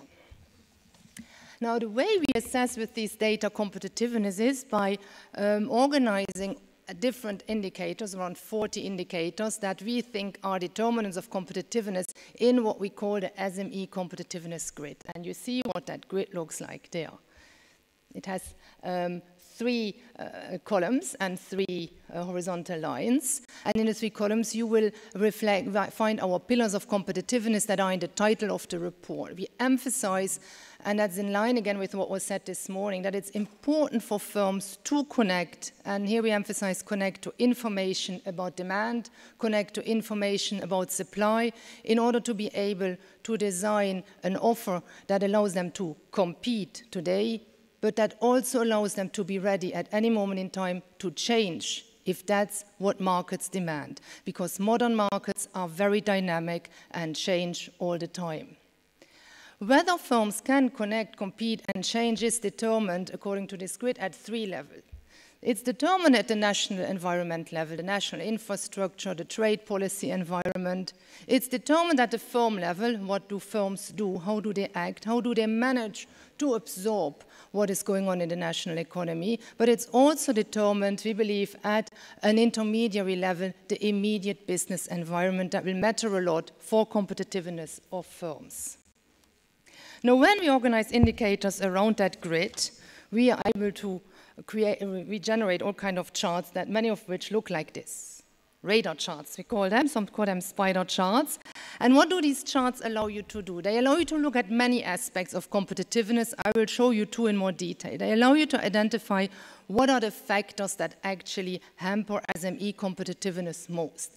The charts you have here, you see on your left-hand side, developed countries, on the right-hand side, LDCs. You see from the areas, for instance, the white areas, that in developed countries, SMEs tend to be more competitive than in LDCs. That's what you would expect. But when you look at the lines in the chart, you can differentiate between the outer lines, large firms, the inner line, small firms, and the intermediary line, medium-sized firms. And one of the things you will see in some of the slides is that small firms are much more distanced from large firms in LDCs than they are in developed economies. But you can also see in what kind of factors this is the case. And on that chart, you will, for instance, see that in particular in e-connectivity, the use of websites, the use of emails, the kind of tools that are important to connect to customers and to connect to suppliers, in those aspects, LDCs are behind on the developed world. So you can see which factors, strengths and weaknesses lie. You can also see on what layers of the economy those factors are intervening. Look at here at Latin America and Europe. Left-hand side, you see what is happening in these regions at the firm level. Right-hand side, you see what is happening at the national level. And just look at the bars. They tell you something about compete, connect, and change. And you will see that at the firm level, left-hand side, Latin America does as well as Europe. And that's Europe, Central Asia is the richest sample of countries in the sample we are looking at here in the report. They do as well in the change pillar. They even do better than European and Central Asian countries. So at the firm level, Latin American firms seem to be very entrepreneurial. But then you go to the right-hand side and you see that at the national level, when you look at the policies applied at the national level, all the bars are smaller than in Europe and Central Asia. So if something is hampering SME competitiveness in Latin America, it's rather at the national level where you find those issues than at the firm level itself. So that's the second issue you can see in our report. Where are the problems? Where are the determinants of weakness, whether at the firm level, immediate business environment, or national level? I will add some of the findings of the report. The first two ones I mentioned to you. In LDCs, we find that the largest performance gap between small and large firms is in e-connectivity. Latin American SMEs are strong entrepreneurial performers. We also find that landlocked developed countries perform badly in e-connectivity. Rwanda, in the report, one of the country profiles being an exception to that rule. Access to finance, in line with other work done in this area, is found to be a large impediment of firms' capacity to compete and change in LDCs. And for South Asian SMEs, we find that those face a particular challenge when it comes to meeting quality requirements, a very important aspect for being competitive today. All this type of information is organized around these types of pages in the report. 2 pages of very detailed information that you will find for 25 countries in this report. It's the 25 countries for which ITC has been collected in recent years information on non-tariff measures. You will find on the left-hand side information on SME competitiveness along the lines of what I've explained to you so far. On the right page, you find additional information. There you will find information about what are the types of regulatory problems SMEs may face that you find in the area D, and in what kind of sectors do they face them. And very interestingly, in the bottom of the right-hand page, you will find information about the type of product lines for which a country has export potential, and in particular, unexploited export potential. And I'm very pleased to see the donor in the room, CBI, who has financed part of the work behind this export potential assessment material. So we think that these 2 pages, they give a very rich and detailed set of information about SMEs in a country. What can they do? How good are they? Where may they face impediments? And in what sectors may they be most active, and may they have the most chances to become active in trade? So we believe this report can not be only be very useful for policymakers who want to assist SMEs. It can also be useful for trade and investment support institutions who work with SMEs, and we hope also for investors who may be interested to invest in some of the countries featured in this report. Last but not least, I very much hope that the report will be interesting for the panelists who are with us today, and I thank them for being here, because all of them represent partners or potential partners for ITC's work on SMEs competitiveness. Thank you very much. Thank you very much, Mariam. Thank you for the overview of this very interesting and important report. I'm sure it provides some food for thought that we'll be feeding on in the coming hour. The panel will basically proceed as follows. Each panelist will make a presentation for about 3 minutes, and then we'll have a discussion, and then we'll open it up to questions to the audience. And so I suggest that maybe you start thinking already about, as you listen, try to formulate some questions, because we'd love to hear what you'd like to ask the panelists. We'll start with Axel Addy, please, who will speak on the importance of SMEs for Liberia. Thank you. Thank you, Jennifer. Before I begin, first of all, let me say congratulations to the ITC team for organizing this wonderful event, and extend my gratitude to the government of Qatar and the Qatar Bank for Development for the level of hospitality extended to us as guests in your beautiful country. You know, SME matters to Liberia for several reasons. Because, one, people matter. The majority of our population are young people under 25.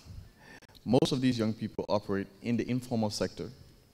And so, if we are to truly, bring these people out of poverty, we have to look at SMEs and find a way to connect and get them to compete and change and have access to the global market. So they matter because people matter. And now that the UN has adopted the SDG, when you look at SDG 8, talking about inclusive growth. When we talk about growth, what the world wants to see is quality growth. Growth that brings the bottom billion out of poverty. And so SME matters to us in many ways. Secondly, SME matters to us because going from local to global matters to sustainable trade. The world is getting smaller and smaller, and so creating opportunities where SMEs have linkages to global value chains creates huge opportunity for better jobs, better income, better quality of products, better working conditions, and better access to finance, and most importantly, innovations. We see this in many occasions. We organize an SME conference where we bring SMEs from all over the country. And we see over a 2-year period of organizing these conferences, now some of our SMEs are exporting, for example, to the US, to niche markets. And these markets are demanding certain quality. And because they're demanding certain quality to buy from our SMEs, we're seeing that translate into empowering the suppliers, which are small-scale women farmers who are supplying spices to these SMEs. Third, SME matters because innovation matters to foster local solution to local problems that can go global. One of the things that's very interesting when you look at the informal sector, you see that the desire to survive and in a poor country, young people particularly are coming up with all sorts of innovations, all sorts of business ideas, and tapping into those resources, creating an opportunity to create linkages where those innovations for local solutions can then translate into global solutions with the right partnership, where they can compete and innovate and change, and eventually you transfer knowledge. We have a young guy, for example, that took an idea of linking motorcycle riders to restaurants as delivery boys. These are guys operating in the informal sector, and through this website, cookshopbiz.biz, he is able to deliver lunches for people all over Monrovia by working with motorcycle riders who in the past were just transporters of people and goods. Now they're actually earning higher incomes because they're also delivering a lunch meal. So you can sit in your office and have the services brought to you. So this sort of innovation is important. And finally, I think SME matters. Investment and the competitiveness is important because it's a better return on the investment. When you invest in SMEs, you're investing in an entrepreneurial culture that transforms the lives of young people from being net consumers to also be producers. We want to see the young people in Liberia being a part of that value chain, being part of the innovation that is driving production in Liberia, as opposed to being mostly net consumers of imported goods. And so we've launched a number of initiatives. We've launched a fund called the Liberian Innovation Fund for Entrepreneurs, for example. This fund is to target particular entrepreneurs that are doing things that are innovative, that will unlock the potential of a particular sector. We will be building, for example, a textile factory that is linking hundreds of women working in the textile industry to market. Now we'll be scaling up their production capacity and linking them to global markets. So I believe SMEs do matter if we want to bring that bottom billion out of poverty. I think the work ITC is doing is on point, is timely, it is critical to alleviate poverty and achieve true transformation, especially when it comes to the poor. Thank you. Thank you very much. Annabelle, can you follow, please? Thank you. Yes. First of all, as Minister Adi, I'd also like to thank ITC for inviting me to participate in this forum, and congratulate you for the wonderful report on SME competitiveness. I think it's very timely, it's very well done, and I'd like to recognize the excellent output that you've produced.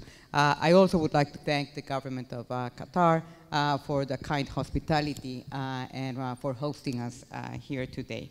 So I think Minister Adi made a very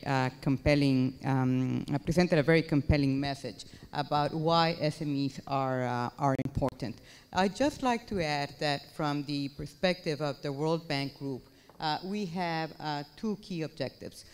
One is eradicating poverty, and the second one is boosting shared prosperity of the bottom 40% of the population. And it is no surprise, of course, that to achieve these goals, a focus on SME is critical, given in particular their contribution to jobs, as Marion was presenting as well. So the challenges that SMEs face can probably be grouped around two. The first one is growth. Again, I think Marion presented some interesting evidence in this regard. While in developed countries, small firms do not remain small, they grow. In most developing countries, they do not grow. And this is a conundrum, because if they don't grow, then their ability to generate jobs will be limited. And the second one, of course, is productivity. And in particularly in developing countries, SMEs are less productive than larger firms. So the growth and productivity of SMEs has far-reaching implications for the quantity and quality of jobs, but also for income levels. So in thinking about supporting our clients in the area of SMEs, we have come to realize in a very similar way as this report from ITC does, that there are a number of things that are important. And I would like to say that there is no silver bullet that can improve growth and productivity of SMEs in a particular country. Rather, there are several factors that are relevant. So I think in the report it's presented like the 3 C's. I would also like to use a sort of like a symbol to say it's about access. And it's about access in different senses. The first is access to an open and reliable ecosystem resting on well-functioning product and labor markets. And here, it's not, of course, having, for instance, a good business environment is positive for every firm, large and small. But it is smaller firms who suffer the most with the limitations in the business environment. So addressing these constraints is particularly relevant for SMEs. And here we are talking about open trade and competition policies, a favorable business and investment climate, flexible labor markets, national innovation systems, And you know, before coming here, I was looking at the newspaper that was left in my room, the Peninsula, and I was reading "Government to Liberalize Postal System," and it says the government of Qatar is planning to take several measures, including opening up the postal service for competition to boost the e-commerce market. And I find this very interesting because this is precisely the kind of things that we're talking about in terms of looking at the broader ecosystem. It's not only targeted policies to support SMEs that are relevant, those are relevant indeed, but it's also the broader business environment that is also quite important. Second point that I want to mention, and I will not dwell a lot on this one because a lot has been written on this, and of course SMEs know this very well, is access to finance. This is an important constraint for small and medium-sized enterprises, and here we're talking not only about the banking system providing access to credit, but we're also talking about developing venture capital and in developing countries, or crowdfunding platforms, or other types of funding mechanisms. The third element that is very relevant is access to markets, access to networks, and access to opportunities. And here, I think that there is, SMEs have the potential to be involved in direct exports.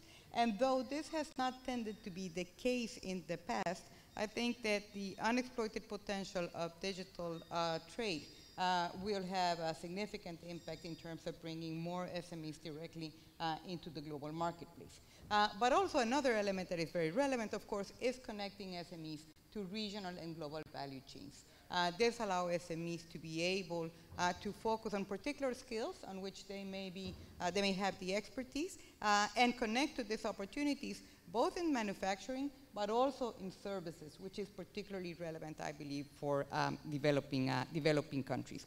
Now, I think on the one hand it's linking to markets, but on the other hand it's important to focus on reducing trade costs. Because again, this costs impact SMEs disproportionately more than they do larger firms. And finally, I'd like to say that for SMEs, it's also important to have access to readiness enhancing programs. That is, connecting, for instance, with a larger domestic firm or a multinational corporation can be beneficial for an SME, but the benefits are not necessarily automatic. It is important to invest, for example, in expanding managerial capabilities of SMEs, in training the workforce and enhancing workforce skills in SMEs, in general, in strengthening their capabilities for being innovation ready, so that they can basically have access to the know-how, to the technology that comes from linking with larger firms, be it domestic or international. So let me stop here with this concept of access to a good business environment, access to markets, access to finance, and access to innovation readiness projects and services as a way of addressing the growth and productivity challenges of SMEs. Thank you very much. Very interesting to hear about the challenges, and hopefully we'll be able to talk about some solutions in a little bit. Next, we'll hear from Mr. Zulkifli. Well, I'm representing the trade promotion organization, but we are not only promoting the export, but also promoting investment. Before that, let me congratulate ITC for the very comprehensive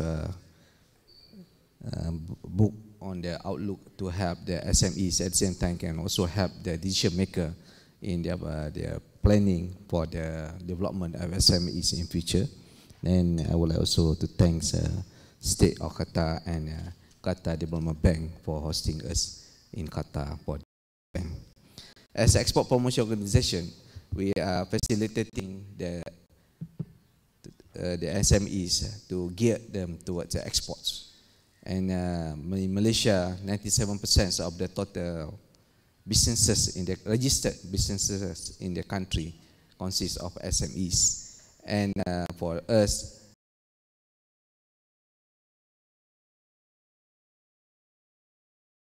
the GDP if I look at the Malaysian side, the SMEs contribute around 32% of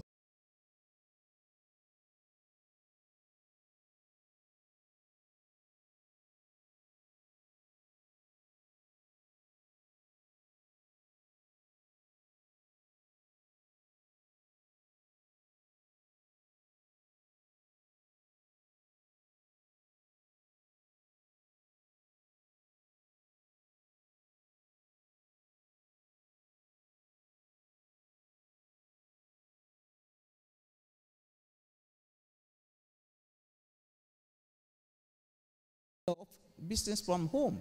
So now the government policy is to encouraging even the student, university student to do business, to have extra income by using the online business. And the successful story is because the companies, the students, they also export to neighboring countries, Singapore, Brunei, Thailand, Indonesia, and we are in ASEAN, we are quite harmonized into our system, into our taxation, because most of the goods can go in any other ASEAN countries with zero duty. Using the e-commerce is also another way of us to penetrate a certain market. For example, China is our largest trading partner in the world after ASEAN, so we are using e-commerce to do that. And also we are looking into other e-commerce platform to help us to enhance our trade. This is in tandem with the normal channel of the business, and e-commerce is in theme now. We are talking about e-commerce. Everybody are talking about the lower cost of to start the business, and also convenient to do business. On the other hand, we are also thinking about to have facilitation. We are bringing all the agencies, authorities involved in exports to come together to provide them facilitation, meaning that to facilitate SMEs to export. No need for them to go from one department to another department. Come to one point, they can resolve the issue, to get the permit, to get the approval, and also to get the support, including the banking and access to finance. And we are also looking into the facilitation among the neighboring countries. So that trade facilitation also very important in order for us to help SMEs. Because in this world, SMEs not only do their business in the country, but also doing business outside the country. I would like to stress here that SMEs' role in export is very important, and they also can contribute to the country. And the SMEs is the sector we have to look and watch carefully. And all the government in the world put in a lot of effort and funding to help SMEs, to help them to grow and to ensure that there is sustainability in the business. Thank you very much. I'd like to follow with Tunç Uyanık, please, who will speak about SMEs on the B20 agenda. Well, first of all, let me join my co-panelists in thanking ITC and Kuwait Development Bank for having us here. We are very much pleased to be here in Qatar. Also, I'd like to congratulate Marion for their very important and useful report on SME competitiveness. The B20 Turkey is the first B20 which took SMEs as a specific agenda item, and focused on amplification the voice of the SMEs, and we're very proud of this as being the first country highlighting this issue. As we all heard here, SMEs matter. SMEs are very important for economic development, for job creation, for social stability, etc. But so far, we have been talking a lot. I've been in this business for the last 25 years, and I've been in many panels, in many projects involving SMEs. But although we had some of course, gains, we are not there yet, unfortunately. We, during the B20 and G20 deliberations this year, we had the opportunity to bring in more than 100 people for two task forces that we had. One is the SME and Entrepreneurship Task Force, and the second one is the Finance and Growth Task Force. The Finance and Growth Task Force had two focuses, one of which was on SME finance and access to finance, which also had a lot of good findings and recommendations. Now, at the end of the day, what we came up with in both task forces, that basically summarizing what has been said here, that there are 5 main barriers that stop or that impede the SME's growth and competitiveness, and thus as an impact on their growth and overall impact. One of them is access to international markets. We have talked about the issue of productivity, and the report also indicates that the SME's productivity is half of the productivity of other enterprises.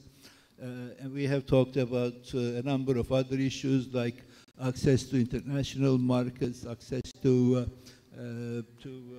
international labor, social and quality standards, which all have an impact on this issue. What is being done is on ad hoc levels, but the recommendations coming from the task forces is that we should now try to combine these efforts and create synergies. The second element is being, I think, the most spoken element all over the world throughout years is the access to finance issue. And still, we talk about access to finance. Why? Because debt financing for SMEs has always been difficult for the reasons that are not known, again, because the banks and the financial institutions are having problems lending to SMEs because of the opacity of financial statements, accounting data-related issues, collateral issues, and on the top of that now, the unintended consequences of the financial sector regulations came, which also complicates the situation. The third area that was identified by the task forces are the access to skills and talent. SMEs do not have access to strategic management and strategic staffing, unfortunately, that they would require to increase their competitiveness. The fourth area is access to innovation ecosystems and the digital economy. We talked about it, I'm not going to dwell on it, but innovation is obviously a key factor for SMEs. And one thing that I would like to add to other speakers is that the World Bank, before I left, was working on a concept which is called inclusive innovation. And we have started some projects in Vietnam, etc. I know that they are going well. And I think it's something that we could talk about on the road, because I think it could be one way of focusing the bottom of the pyramid issues and how to support the innovation coming from the bottom, which could be a very good input for the small and medium-scale enterprises. The fifth one is the ability to comply with the business regulations. Again, it's something that we all know. It's been demonstrated many times by the World Bank's doing business studies that the enabling environment is not very conducive for SMEs, and as a result of that, there are issues that needs to be tackled. Now, in response to this, the Turkish G20, B20, together with the task forces and based on their recommendations, and with the support of the G20 finance ministers, decided to create World SME Forum, which would be a platform to address jointly with its partners to the issues that I have indicated above. But I think it's the topic of the next round, so I'll stop here. Thank you. Thank you very much, Tunç. We'll now hear from Stefano Arganese, who will speak about the importance of connectivity for SME competitiveness. Thank you. Also from my side, a big thank you to the ITC and the Qatar Development Bank for having organized that, for the hospitality and for having us here. So as Marion described, the launch of the ITC report points at existing and concrete actions that needs to be taken to improve the SME competitiveness, and the place that policy reforms could have a positive impact for SMEs to grow and access global markets. One of the determinants of the study for SMEs competitiveness is actually connectivity. And I would like to expand the connectivity concept into what we at DHL call rather global connectedness. Data shows that global connectedness is a powerful engine for peace and prosperity. In fact, the flows, depth and breadth of products and services, capital, information, and this goes more in the connectivity definition of the ITC, and people, all of this together enhance intercultural understanding and tie nations together in sustainable economic relationships. It is demonstrated that military conflict is far less likely to occur among connected countries and regions. This maybe should work as a good reminder to some of the areas where we see now geopolitical issues going on around the world. And just as global connectedness contributes to a more peaceful world, it also drives economic opportunities. Its positive effects have lifted millions out of poverty and created a thriving middle class in many developing countries. You might have seen that lately the UN has relaunched the goal of decrease poverty around the world. I think we've done already some progresses around this topic in the past few years. This is the reason why DHL, together with the NYU and the IESE universities, launched and keeps regularly updating a global connectedness index research. We're operating in 220 countries and territories around the world. Deutsche Post DHL is therefore one of the most international companies on earth. And because of what we actually do, which is delivering supply chains and innovative logistics services around the globe, this gives us a unique view into how connectedness enables individuals, businesses, and societies to succeed and be prosperous. In other words, globalization is at the heart of what we do. Unfortunately, however, global connectedness is also weaker than is commonly perceived. And I have few data around this. Maybe we can touch upon those later on. Overall, richer countries tend to have deeper and broader global connections than poorer countries. And unfortunately, this has a positive correlation with productivity and competitiveness, as also was highlighted in the ITC report. And if you combine this, so richer countries being more competitive, having more possibility to be connected and be more productive, with the other element that SMEs are also less productive than bigger companies, this double-whelming facts is obviously not playing in favor of the smaller countries in the developing, the smaller companies in the developing countries. The ITC study demonstrates that SMEs contribute 70% of the total employment, and some of our studies also says that in Asia, for example, SMEs in certain countries contribute to 90% of the GDP of those countries. However, people rarely think about SMEs as operating at an international level. DHL, to be a little bit more positive on this, has recently undertaken a study on the internationalization of SMEs, and the study raises some interesting conclusions. It shows that SMEs are more internationalized than thought, and that they are more and more integrated into the global economy. So we are doing a step forward in this direction, and that is the right direction. However, SMEs also mention a few major challenges to their internationalization efforts, and some of those we heard already: high customs duties in destination countries, and we know that non-tariff measures are more important than tariff measures, that's at least what the World Economic Forum says, but still this is a big topic. Establishing contacts with foreign partners, lack of knowledge of foreign markets, regulation in the destination country, and I hope that from this point of view the report that has just been launched will help those SMEs in addressing some of this in the years to come. The study also shows the positive impact of efficient logistics services for the ability of SMEs to internationalize, and this actually puts us, company like ours, right in front of our responsibility.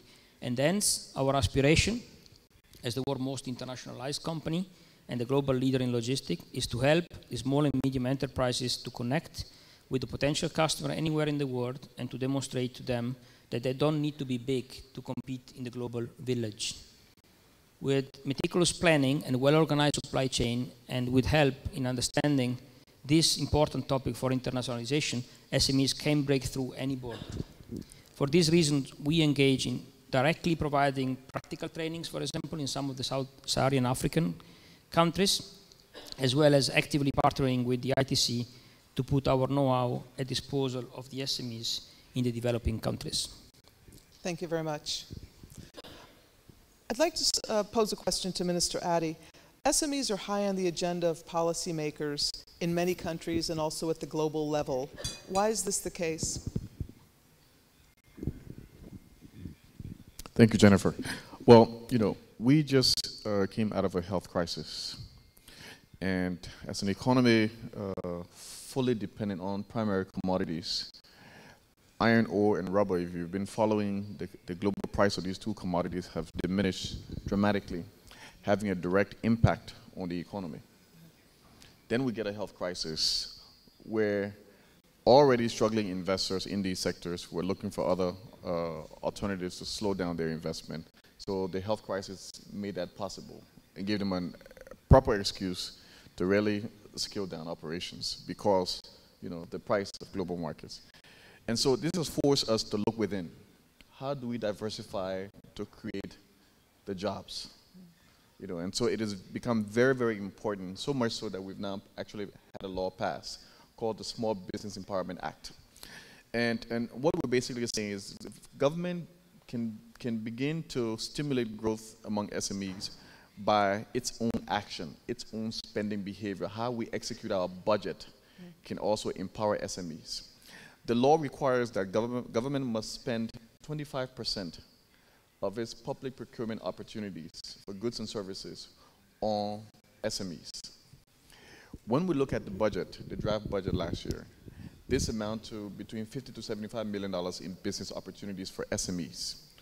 What it's actually beginning to do is to, one, bring a lot of SMEs out of the informal sector into the formal sector, because in order to compete for public procurement, you have to meet certain standards. You have to register your business. You have to get a tax ID number. So it's leading to more SMEs moving into the formal sector.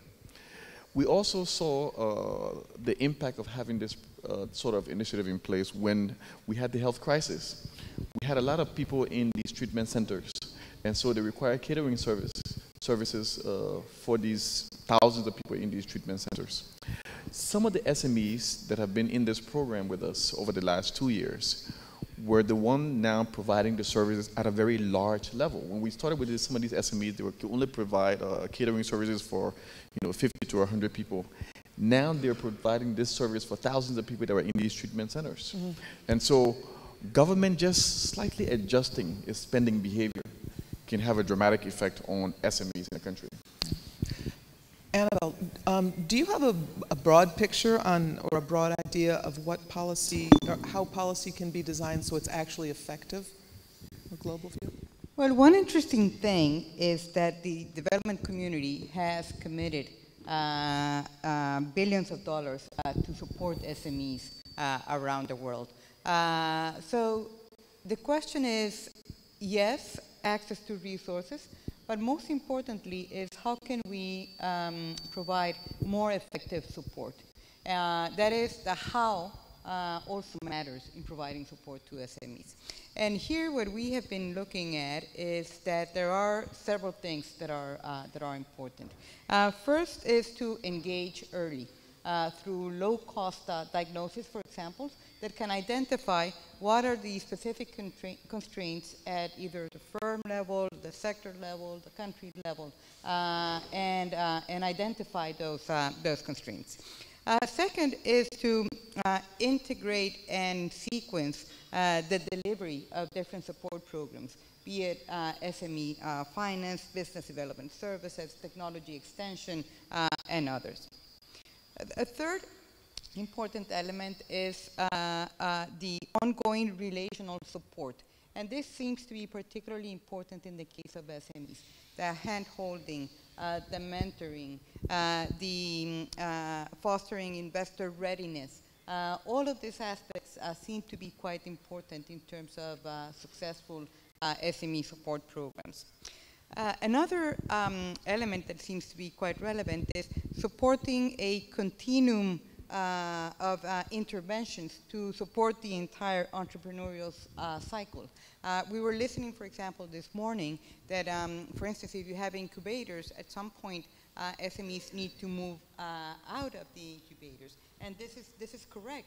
But then the question is, well, what type of support would SME require in this new context? And this idea of a continuum, I believe, is an important one. And finally, you know, it's this idea that you need to support SMEs with interventions at the firm or the sectoral or the country level, but that it is also relevant to focus on the broader ecosystem, because it's very difficult to think that SMEs can strive in environments that are very hostile to the development of the private sector, for example. So what we aim at doing is working at these different levels, also partnering with others, for instance, at the global level, and we've been working very closely with AdConch and the World SME Forum, for example. We believe that this role of advocacy, giving a voice to SMEs is very relevant.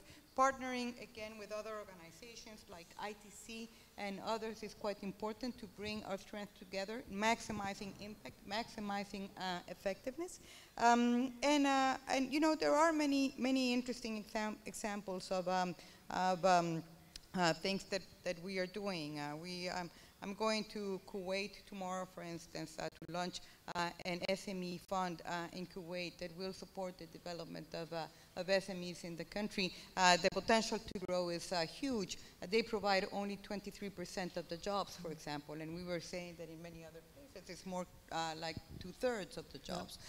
Or, for instance, in India, we're supporting technology centers, the development of a network of technology centers that is aiming at providing advanced manufacturing skills to managers in firms, advanced manufacturing managerial skills to managers in firms, or working, for example, again in Colombia, to try to strengthen and test new managerial business techniques. So, you know, there are many things that can be done. I think the important thing is to look at this in this perspective, that it requires the hand-holding, it requires the continuum, it requires a bit of a holistic approach in doing it, and partnering with others that can also help maximize impact and effectiveness. Thank you. I wonder if, playing off of this, Tunç, if you can comment a bit on some of the hand-holding that you've been doing. What has the World SME Forum done to drive the contribution of SMEs to boost global economic growth and employment? Well, World SME Forum is established in June this year. It is a reaction to basically what we have been discussing here. It's a reaction to the ad hoc approaches that we have been following and to try to create a platform where we can bring our partners, we can bring other parties who are devoted to this development of the SMEs, and supporting them and work together in this platform and come up with more efficient practices. Now we're looking into offering 3 types of activities, basically. One is we can call it a delivery platform for advocacy. The second one is advisory and research, and then the third one will be the e-business platform. We try to come up with these in response to the issues that we have been seeing, and also that are raised in this panel and previously. Now, what we are trying to do is to offer tools and support on awareness and also the capacity building to SME organizations as well as SMEs, again, with our partners. I always underline with our partners because the WSF is an entity for complementarity. We are therefore to creating synergies. We are not going to compete with anybody, but we'll try to help others and work with others in developing their programs. We are also going to foster connectivity, as my friend from DHL was saying, because it is important to foster connectivity among SMEs in a parallel way, and also with SMEs and other bigger companies on the global value chains on a vertical way, if we want to develop access to markets and make a real impact on SMEs in the longer term. A good example is, for example, to use different ways of approaching these issues is on the access to finance issue. I told you about the issue about the accounting standards, and therefore the banks don't want to lend, but you can use a platform where you create simple facilities such as soft ratings, soft certifications, and then once you create such a database, then you can bring in financials of different sources, funds, banks, etc., to come on this platform and match with the entities. This is not a dream. This is being done in many countries, domestically, different levels. We can do it internationally, and in fact, we are talking with one country, and we are going to try to pilot one with Turkey and this country. So it's coming. I think it's very exciting, and I'm very happy that we have our partners here. Annabelle is here. We just signed an MOU with ITC just before this session, so thank you for that. And I'm looking forward to also working with many of you. Thank you very much. Thank you. I've got a number of other questions, but I think I'd like to cut away and see if anybody in the audience has anything that they'd like to ask. Right over there, please. Can we get a microphone, possibly? Return.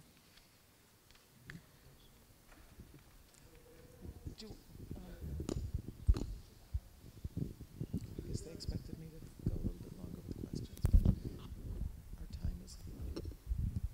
Can you please identify yourself?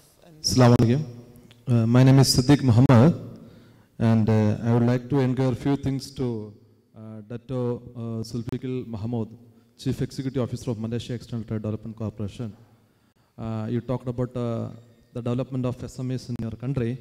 I would like to know what are the latest technologies available in Malaysia, especially the world is going to conquered by robots in the next couple of decades. So are you giving focus to robotic development technologies? So because we are coming with a robot exhibition in Qatar, so we would like to have your support for that. Thank you. Thank you very much, Mr. Sadiq. Well, robotic is a new chapter in daily life, actually. We started a robotic competition at the school level. And so the people who are having the new ideas in robotic, they can compete at the school level, at the national level. Well, many new technologies available in the country. When we talk about the SMEs export in Malaysia, meaning that we categorize as export-ready SMEs, meaning that the companies are ready for export, fulfill all the criteria needed by the buyers, and they have a certain mindset to be an exporter. Yeah? And those who are not yet ready, we have another developmental agency in Malaysia who can help them to nurture, to develop their companies. Going back to the R&D, also innovative product, we are also working closely with the institution in Malaysia. For example, universities who are doing the R&D to come up with the new products, innovative products, and also with this type of innovative idea, the channel to SMEs to commercialize it. And from there, we take up, if they are having export potential, we nurture, we groom them to go for export. For the Qatar robotic exhibition, you can deal with me separately after this. Thank you. Thank you. The gentleman over here, please.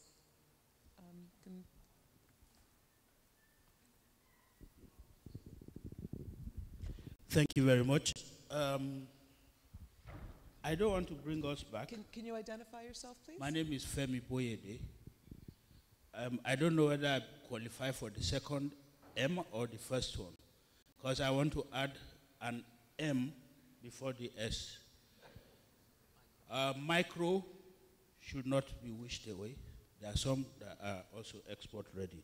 However, I think my question will go to His Excellency the Minister from Liberia, and I want to ask this in full sense of knowledge and experience.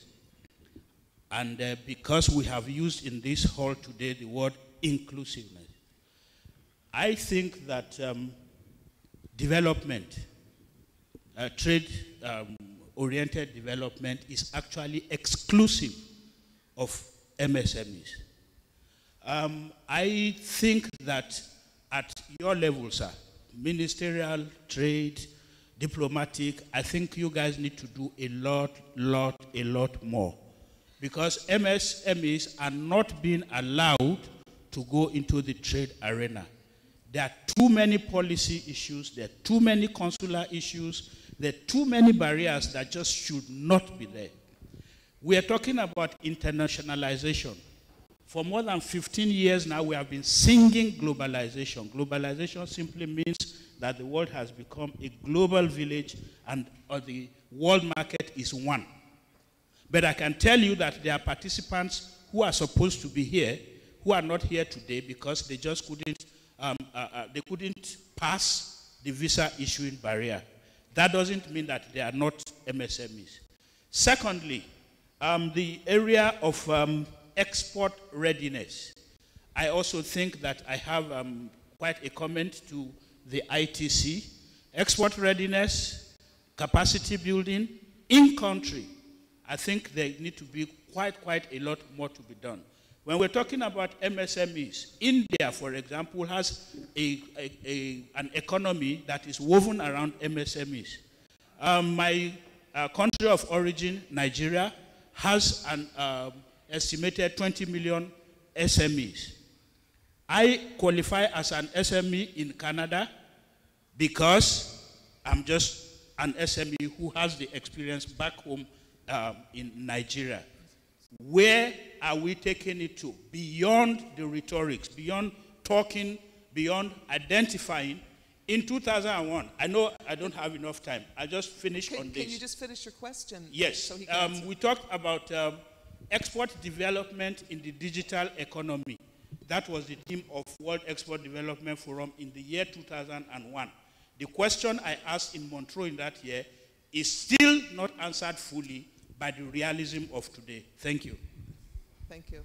Do you want to address that, Mr. Minister, or shall we move on? No, the question was to His Excellency. Maybe it was more of reframing. What are you doing at regional level or at continental level to see that MSME are actually mainstreamed into your development plans for MSME enhanced growth? Thank you. Mr. Minister? Thank you very much for the question. I think I would like to respond to what we're doing in our country to foster SME. First of all, you know, regional trade within, just in the Mano River Union alone, is less than 10% because of huge challenges of non-tariff barriers. And the good news is, Liberia, the oldest democracy, is actually going through the painful exercise of acceding to the WTO. And so we're not grandfathered into this process, so it's much more painful because of the domestic reform requirements. In so doing, we are changing the way we do business. We're putting in place policies and laws to ensure that there's greater transparency, greater predictability in terms of the business climate. This translates into benefits of SMEs. For example, just making the right investment to move to a single window platform where we automate our port facilities, okay, will cut down the number of days it takes to clear goods or to export goods out of the country from on average 7 to 21 days to 24 hours. So making that investment, will facilitate trade. Publishing fees, people make decisions in terms of the taxes I need to pay, the fees I need to pay. This information is hidden, in many countries in our part of the region, and it's treated like a diamond in a, like a diamond trying to find. So one of the first things we did was to go into this WTO accession process again. We've been forced to publish our laws and policies. It's not something that's hidden by some guy, in some special room and you pay a fee to get it. It's now on the World Wide Web. And I think government is being proactive. We have a president that gets it, that understands that, the only way you can bring people out of poverty is to develop programs to empower SME to formalize. Because when you do so, you can structure better programs to inform them. This is why the work ITC is doing, providing that intelligence in terms of how we tackle some of the issue of SMEs, e-connectivity, quality of products based on standards. All of these things help create an enabling environment where SMEs can thrive. So I know Liberia is trying to move this process forward as quickly. We want to be the model, when we join in Nairobi, we want to be used as the model in terms of trade facilitation. What can happen to an LDC when you get rid of all of these barriers and you open up the economy in a strategic way that will lead to an inclusive growth? Thank you. Thank you very much. The gentleman over here, please.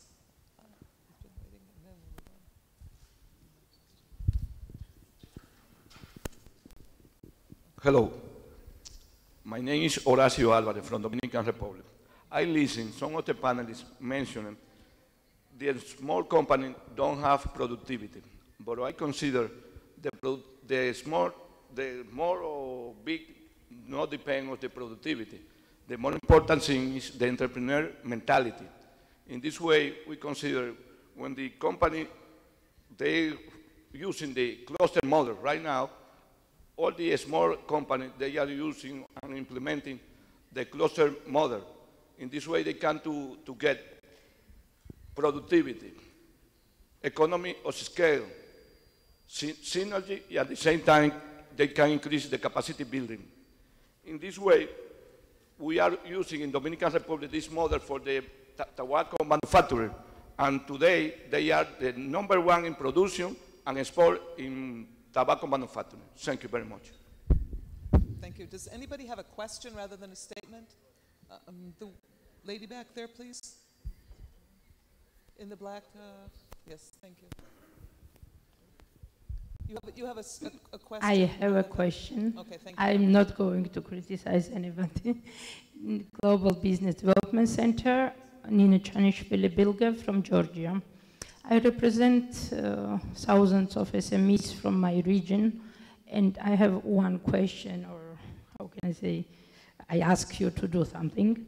Actually, I know that IFC and ITC are making a lot of toolkits, e-lessons, and the question would be, can you make it in as much languages as possible?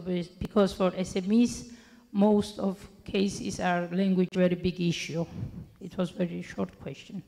Language, translate your toolkits and your materials to as many languages as possible. Thank you. Thank you for that. I saw a lot of nodding heads, so I think you've got a lot of agreement with that. Point taken. A question over here, please. The gentleman with the hand up. Thank you. Anders Aero from the International Trade Center.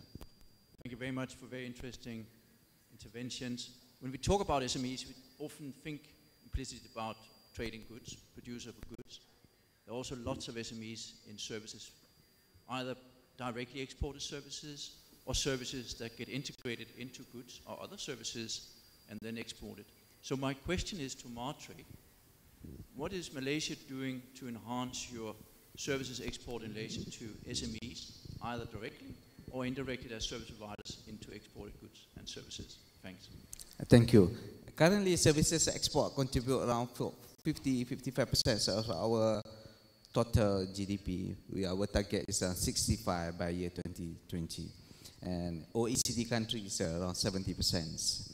And focus now for Malaysia is services export. And we used to be known as a primary commodities manufacturer exporter in the world. Now we would like to be known as a services exporter in the world. So what we are doing, we identify the services sector, high impact services sector, particularly in oil and gas, in ICT, including gaming, creativities, medical and healthcare educations, and engineering construction as a sector. We can stimulate the economy. We are targeting this sector because they have involved many companies in Malaysia, particularly SMEs. For your example, you are talking about the engineering, architecture services. Many of them are SMEs. Legal services, also SMEs. And we liberalize our services sector in the country. At the same time, we are moving and pushing our services providers to go outside Malaysia, beyond Malaysia. So a lot of promotion undertaken by Matrix to promote the services sector, including the Malaysia Services Exhibition. We organize at least 4 times a year. Directory of Services. Now we are forming a consortium of SMEs to form a consortium of services to provide bigger services to the client outside Malaysia. So this is in line with what we are doing now. We are going to push it further for the future because we believe the only services sector can make our country sustainable in the long-term business in future. Thank you very much. Gentleman over here, and then I'll move to the right again. Can you please state your name? Question. I'm Amanur Rahman, CEO Expo Pro from Bangladesh. We are observing a lot of compliance, standards, competitiveness issues around the globe. My question is, it's open, how SMEs can face this with their limited capacity, not only be internationalized, but sustained for a time. Thank you. Thank you. Could you repeat that, please, about the last part we got? But yeah, how SMEs with their limited capacity can sustain because you are promoting that innovate, invest, and internationalize. But when we have a limited capacity, like SMEs have always, so how they be on the mainstream because when they are in a global situation, they have to comply with many issues like say halal standards, other ethical or environmental issues that need to be complied. So being as a SME, how they can be on board? That's my question. Thank you. Maybe I take that. Yeah? Just a couple of comments on 2 things that I would suggest. One is that what we see happening is more and more SMEs especially making use of technology such as e-commerce, which was mentioned a couple of times before already. That requires little capital. And we've seen that 95% of the SMEs that are exporting nowadays are doing that through e-commerce. And the fantastic things there is that when they do that, they actually reach up to 30 to 40 different markets by just doing that in one shot through the e-commerce. Another big topic which is at the heart of what we do is compliance. And I think one suggestion I would have for everyone who can help us there is making sure that technology, again, is at disposal of those companies and borders and customs authorities, making sure that if everything goes electronically, then of course that helps the countries and the governments to make the revenue or make certain revenue. Obviously, it helps business to be quicker. It helps us in the logistic environment to be quicker as well. And we've seen some of great development, for example, in East Africa in that respect, reducing border crossing from 7 days down to less than 1 now, but also making that compliant. And that is, for me, a key point which will help also the smaller company. Thank you very much. Annabelle, did you want to weigh in? Yeah, I want to say that compliance with standards is key for SMEs to access international markets. And it does pose a number of challenges. So it's important to look at them at different levels. First is to strengthen the voice of developing countries in standard-setting bodies so that standards can also take into consideration the realities of developing countries. Second point that is very relevant is establishing or strengthening national quality institutions and fostering a culture of quality in countries. This is something that may take time, but that again is absolutely essential for better connecting SMEs to the global markets. And third, are programs that are directly related to strengthening SMEs' capabilities at the individual firm level to comply with standards. And this is normally, coupled with access to finance, because certification, for instance, is normally expensive. But it also includes mentoring that should accompany SMEs throughout the process. Once SMEs are able to, certify in different standards that may be relevant for that particular business, then they have a great advantage, and that opens many opportunities to integrate into the global economy. So if one were to select one area where support is key for SMEs, I would say that standards and standard certification is it. Thank you.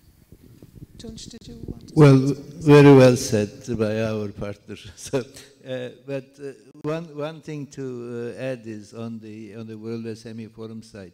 What we are trying to do is we are trying to create this e-platform where we provide affordable capacity building, including standard-related issues. So please follow us. Thank you. Thank you. There were two questions over here on the right side, and then we'll get close to wrapping up. Thank you. Gentlemen. Thank you. I'm Kumar Baduge from Ministry of Information and Communication Technology in Qatar. My question is to the respected panelist from Malaysia. You mentioned that in Malaysia, the home businesses are given the opportunity to get into e-commerce.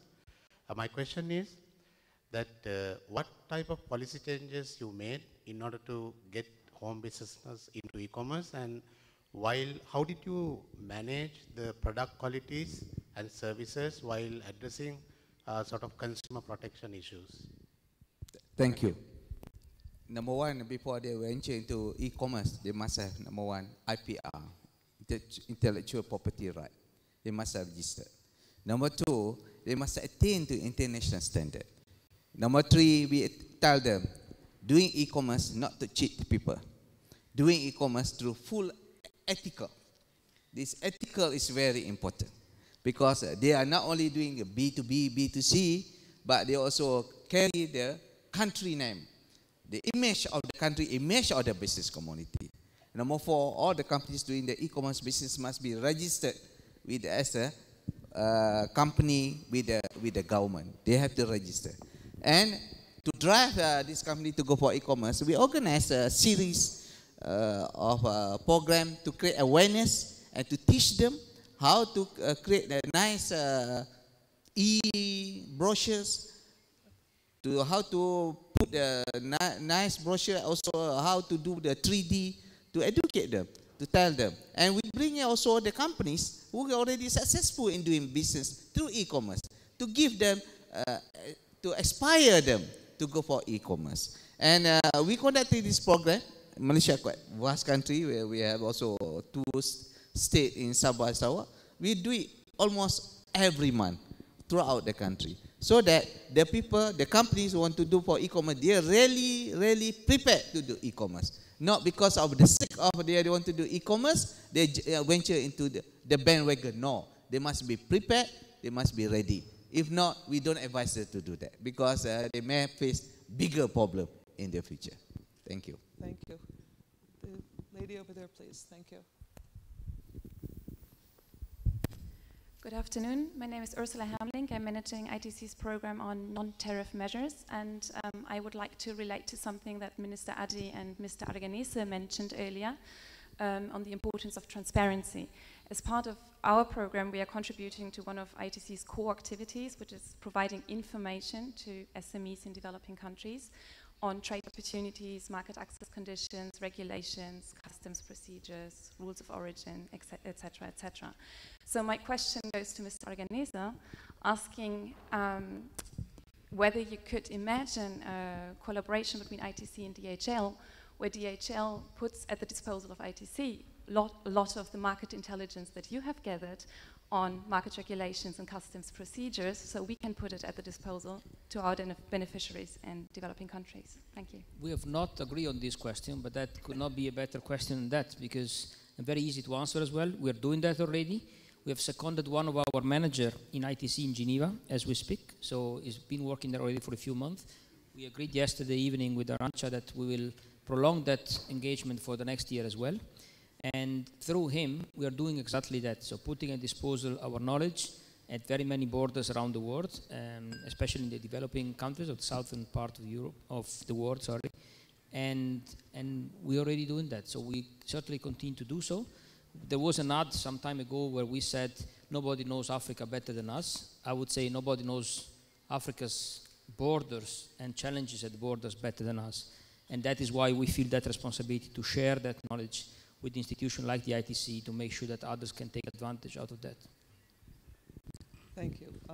Let's see, one more question by the woman over here, the lady over with the scarf. Yes, thank you.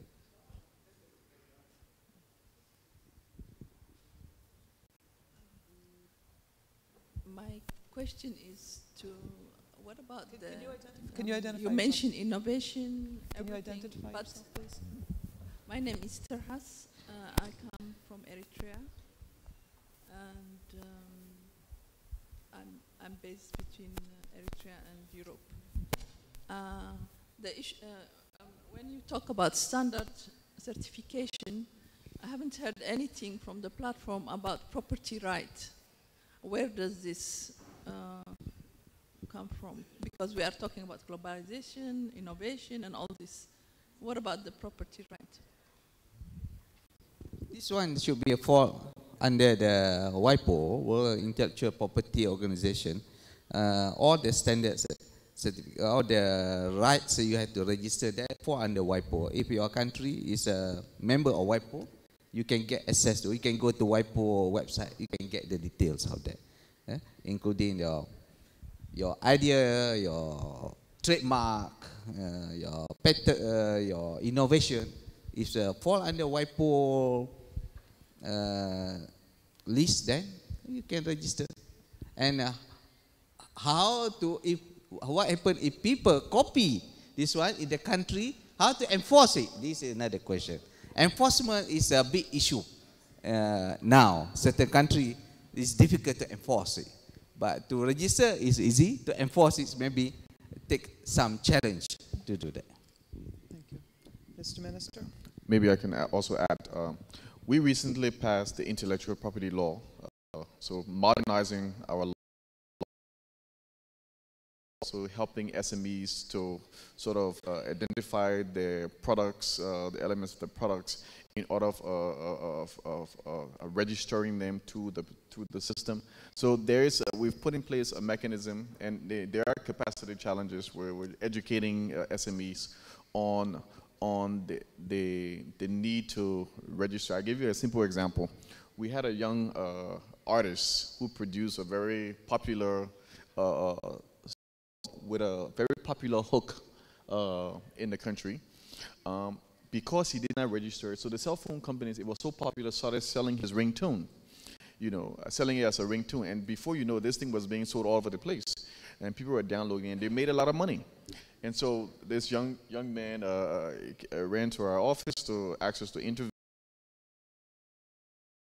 and we will make sure that this can be addressed, only to find out, so the big company, fancy corporate lawyers show up for the first meeting, and they said, well, this is not a protected creative work, so, I mean, what can we say? This is something that was popular, and we started to promote it. And so in essence, we made him more popular. And we were saying, no, actually, but you're making money off of his talent.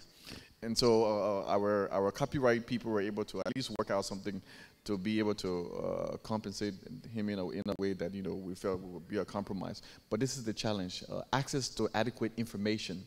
You have a lot of SMEs that are coming up with all sorts of creative innovations, you know, that are solving problems, but they don't have the right resources, the right information to make sure that, you know, these things are things you protect. You know, I see a lot of people now are coming and they're buying these products and they're taking it to their countries, you know, and trying to see how they can replicate some of these things, especially in spices, for example. We have a lot of SMEs in the agro-processing area that are producing a lot of peppers and doing all sorts of things with spices. And we continue to tell them, make the time, make the investment to protect your product, because other people can take the same idea, your teas and your spices, and turn it into multi-billion-dollar companies, you know, and get it to global value chains, and you will not benefit. So in empowering SMEs, we're working with WIPO, and they have an extension of WIPO that focuses specifically on SMEs, innovations, and building the capacity to recognize the power of intellectual property rights. Thank you. Thank you very much. So I have a final question to kind of bring the discussion full circle. Very briefly, can panel members comment on what the new ITC report brings to the debate on SME competitiveness? Anybody willing to jump? Thank you. Only one word maybe, awareness, and having something at disposal of the SMEs that can refer to from now on every year, I understand, going forward, and possibly in different languages as it was required. It's a very good report. It's become a tool for SME, also decision maker in planning and in terms of come up with a strategy to help SMEs. I would like also to comment about the ITC come up with the halal goes global from niche to the mainstream. This is another sector, perhaps ITC through this type of platform to promote to the world. Yes. I think very relevant as well, awareness on the challenges of growth and productivity at a very granular level and at a country level, and I think that that is very relevant. Awareness, of course, but also ammunition for advocacy. We can use the findings for advocating the SMEs, and that will be very useful. Minister? Well, you know, working with SMEs is very difficult. Because getting the market intelligence is very difficult. You know, when you try to convince banks, you know, to put money into a fund for SMEs, it's a very difficult group. I remember my first meeting I had with one of the banks, and he said, well, you know, you want me to put money with SMEs, but I have an outstanding liability of loans we give out to SME, about $100,000. If you can help me collect that, then we can talk about putting more money into SME. So it's a difficult task. But what this report does is give us the intelligence, the sector intelligence, so that as policymakers, we can design better programs. We know how to tackle the challenge. And it also tells us, you know, focusing on SME is the right policy for poverty reduction. You know, we can throw all the money we want into supporting all these initiatives. At the end of the day, if there is, and I consider it a youth crisis, the world has a youth bulge. Youth population across the globe is astronomical. You know, on average, in every country you go to, you find that young people are over 50% of the population. At the end of the day, most young people are saying, we want jobs. We want to live in dignity. Technology has allowed us to see what is happening in the developed world. We want the same benefit. We want to live in the same dignity. And so if we can't get it home, we are going to do everything we can to get it elsewhere. And so to do this, work like what ITC is doing is helping us develop programs so that that talent, that impatient talent, okay, can be nurtured into productive contribution to society. Thank you. Thank you so much. I hope everybody's enjoyed listening and learned a little bit. I'd like to invite Mr. Abdulaziz Al Khalifa, the CEO of Qatar Development Bank, to come and present the speakers with a small gift.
The parallel session, the other sessions that have already begun, parallel sessions in rooms Salawa 1 and 2.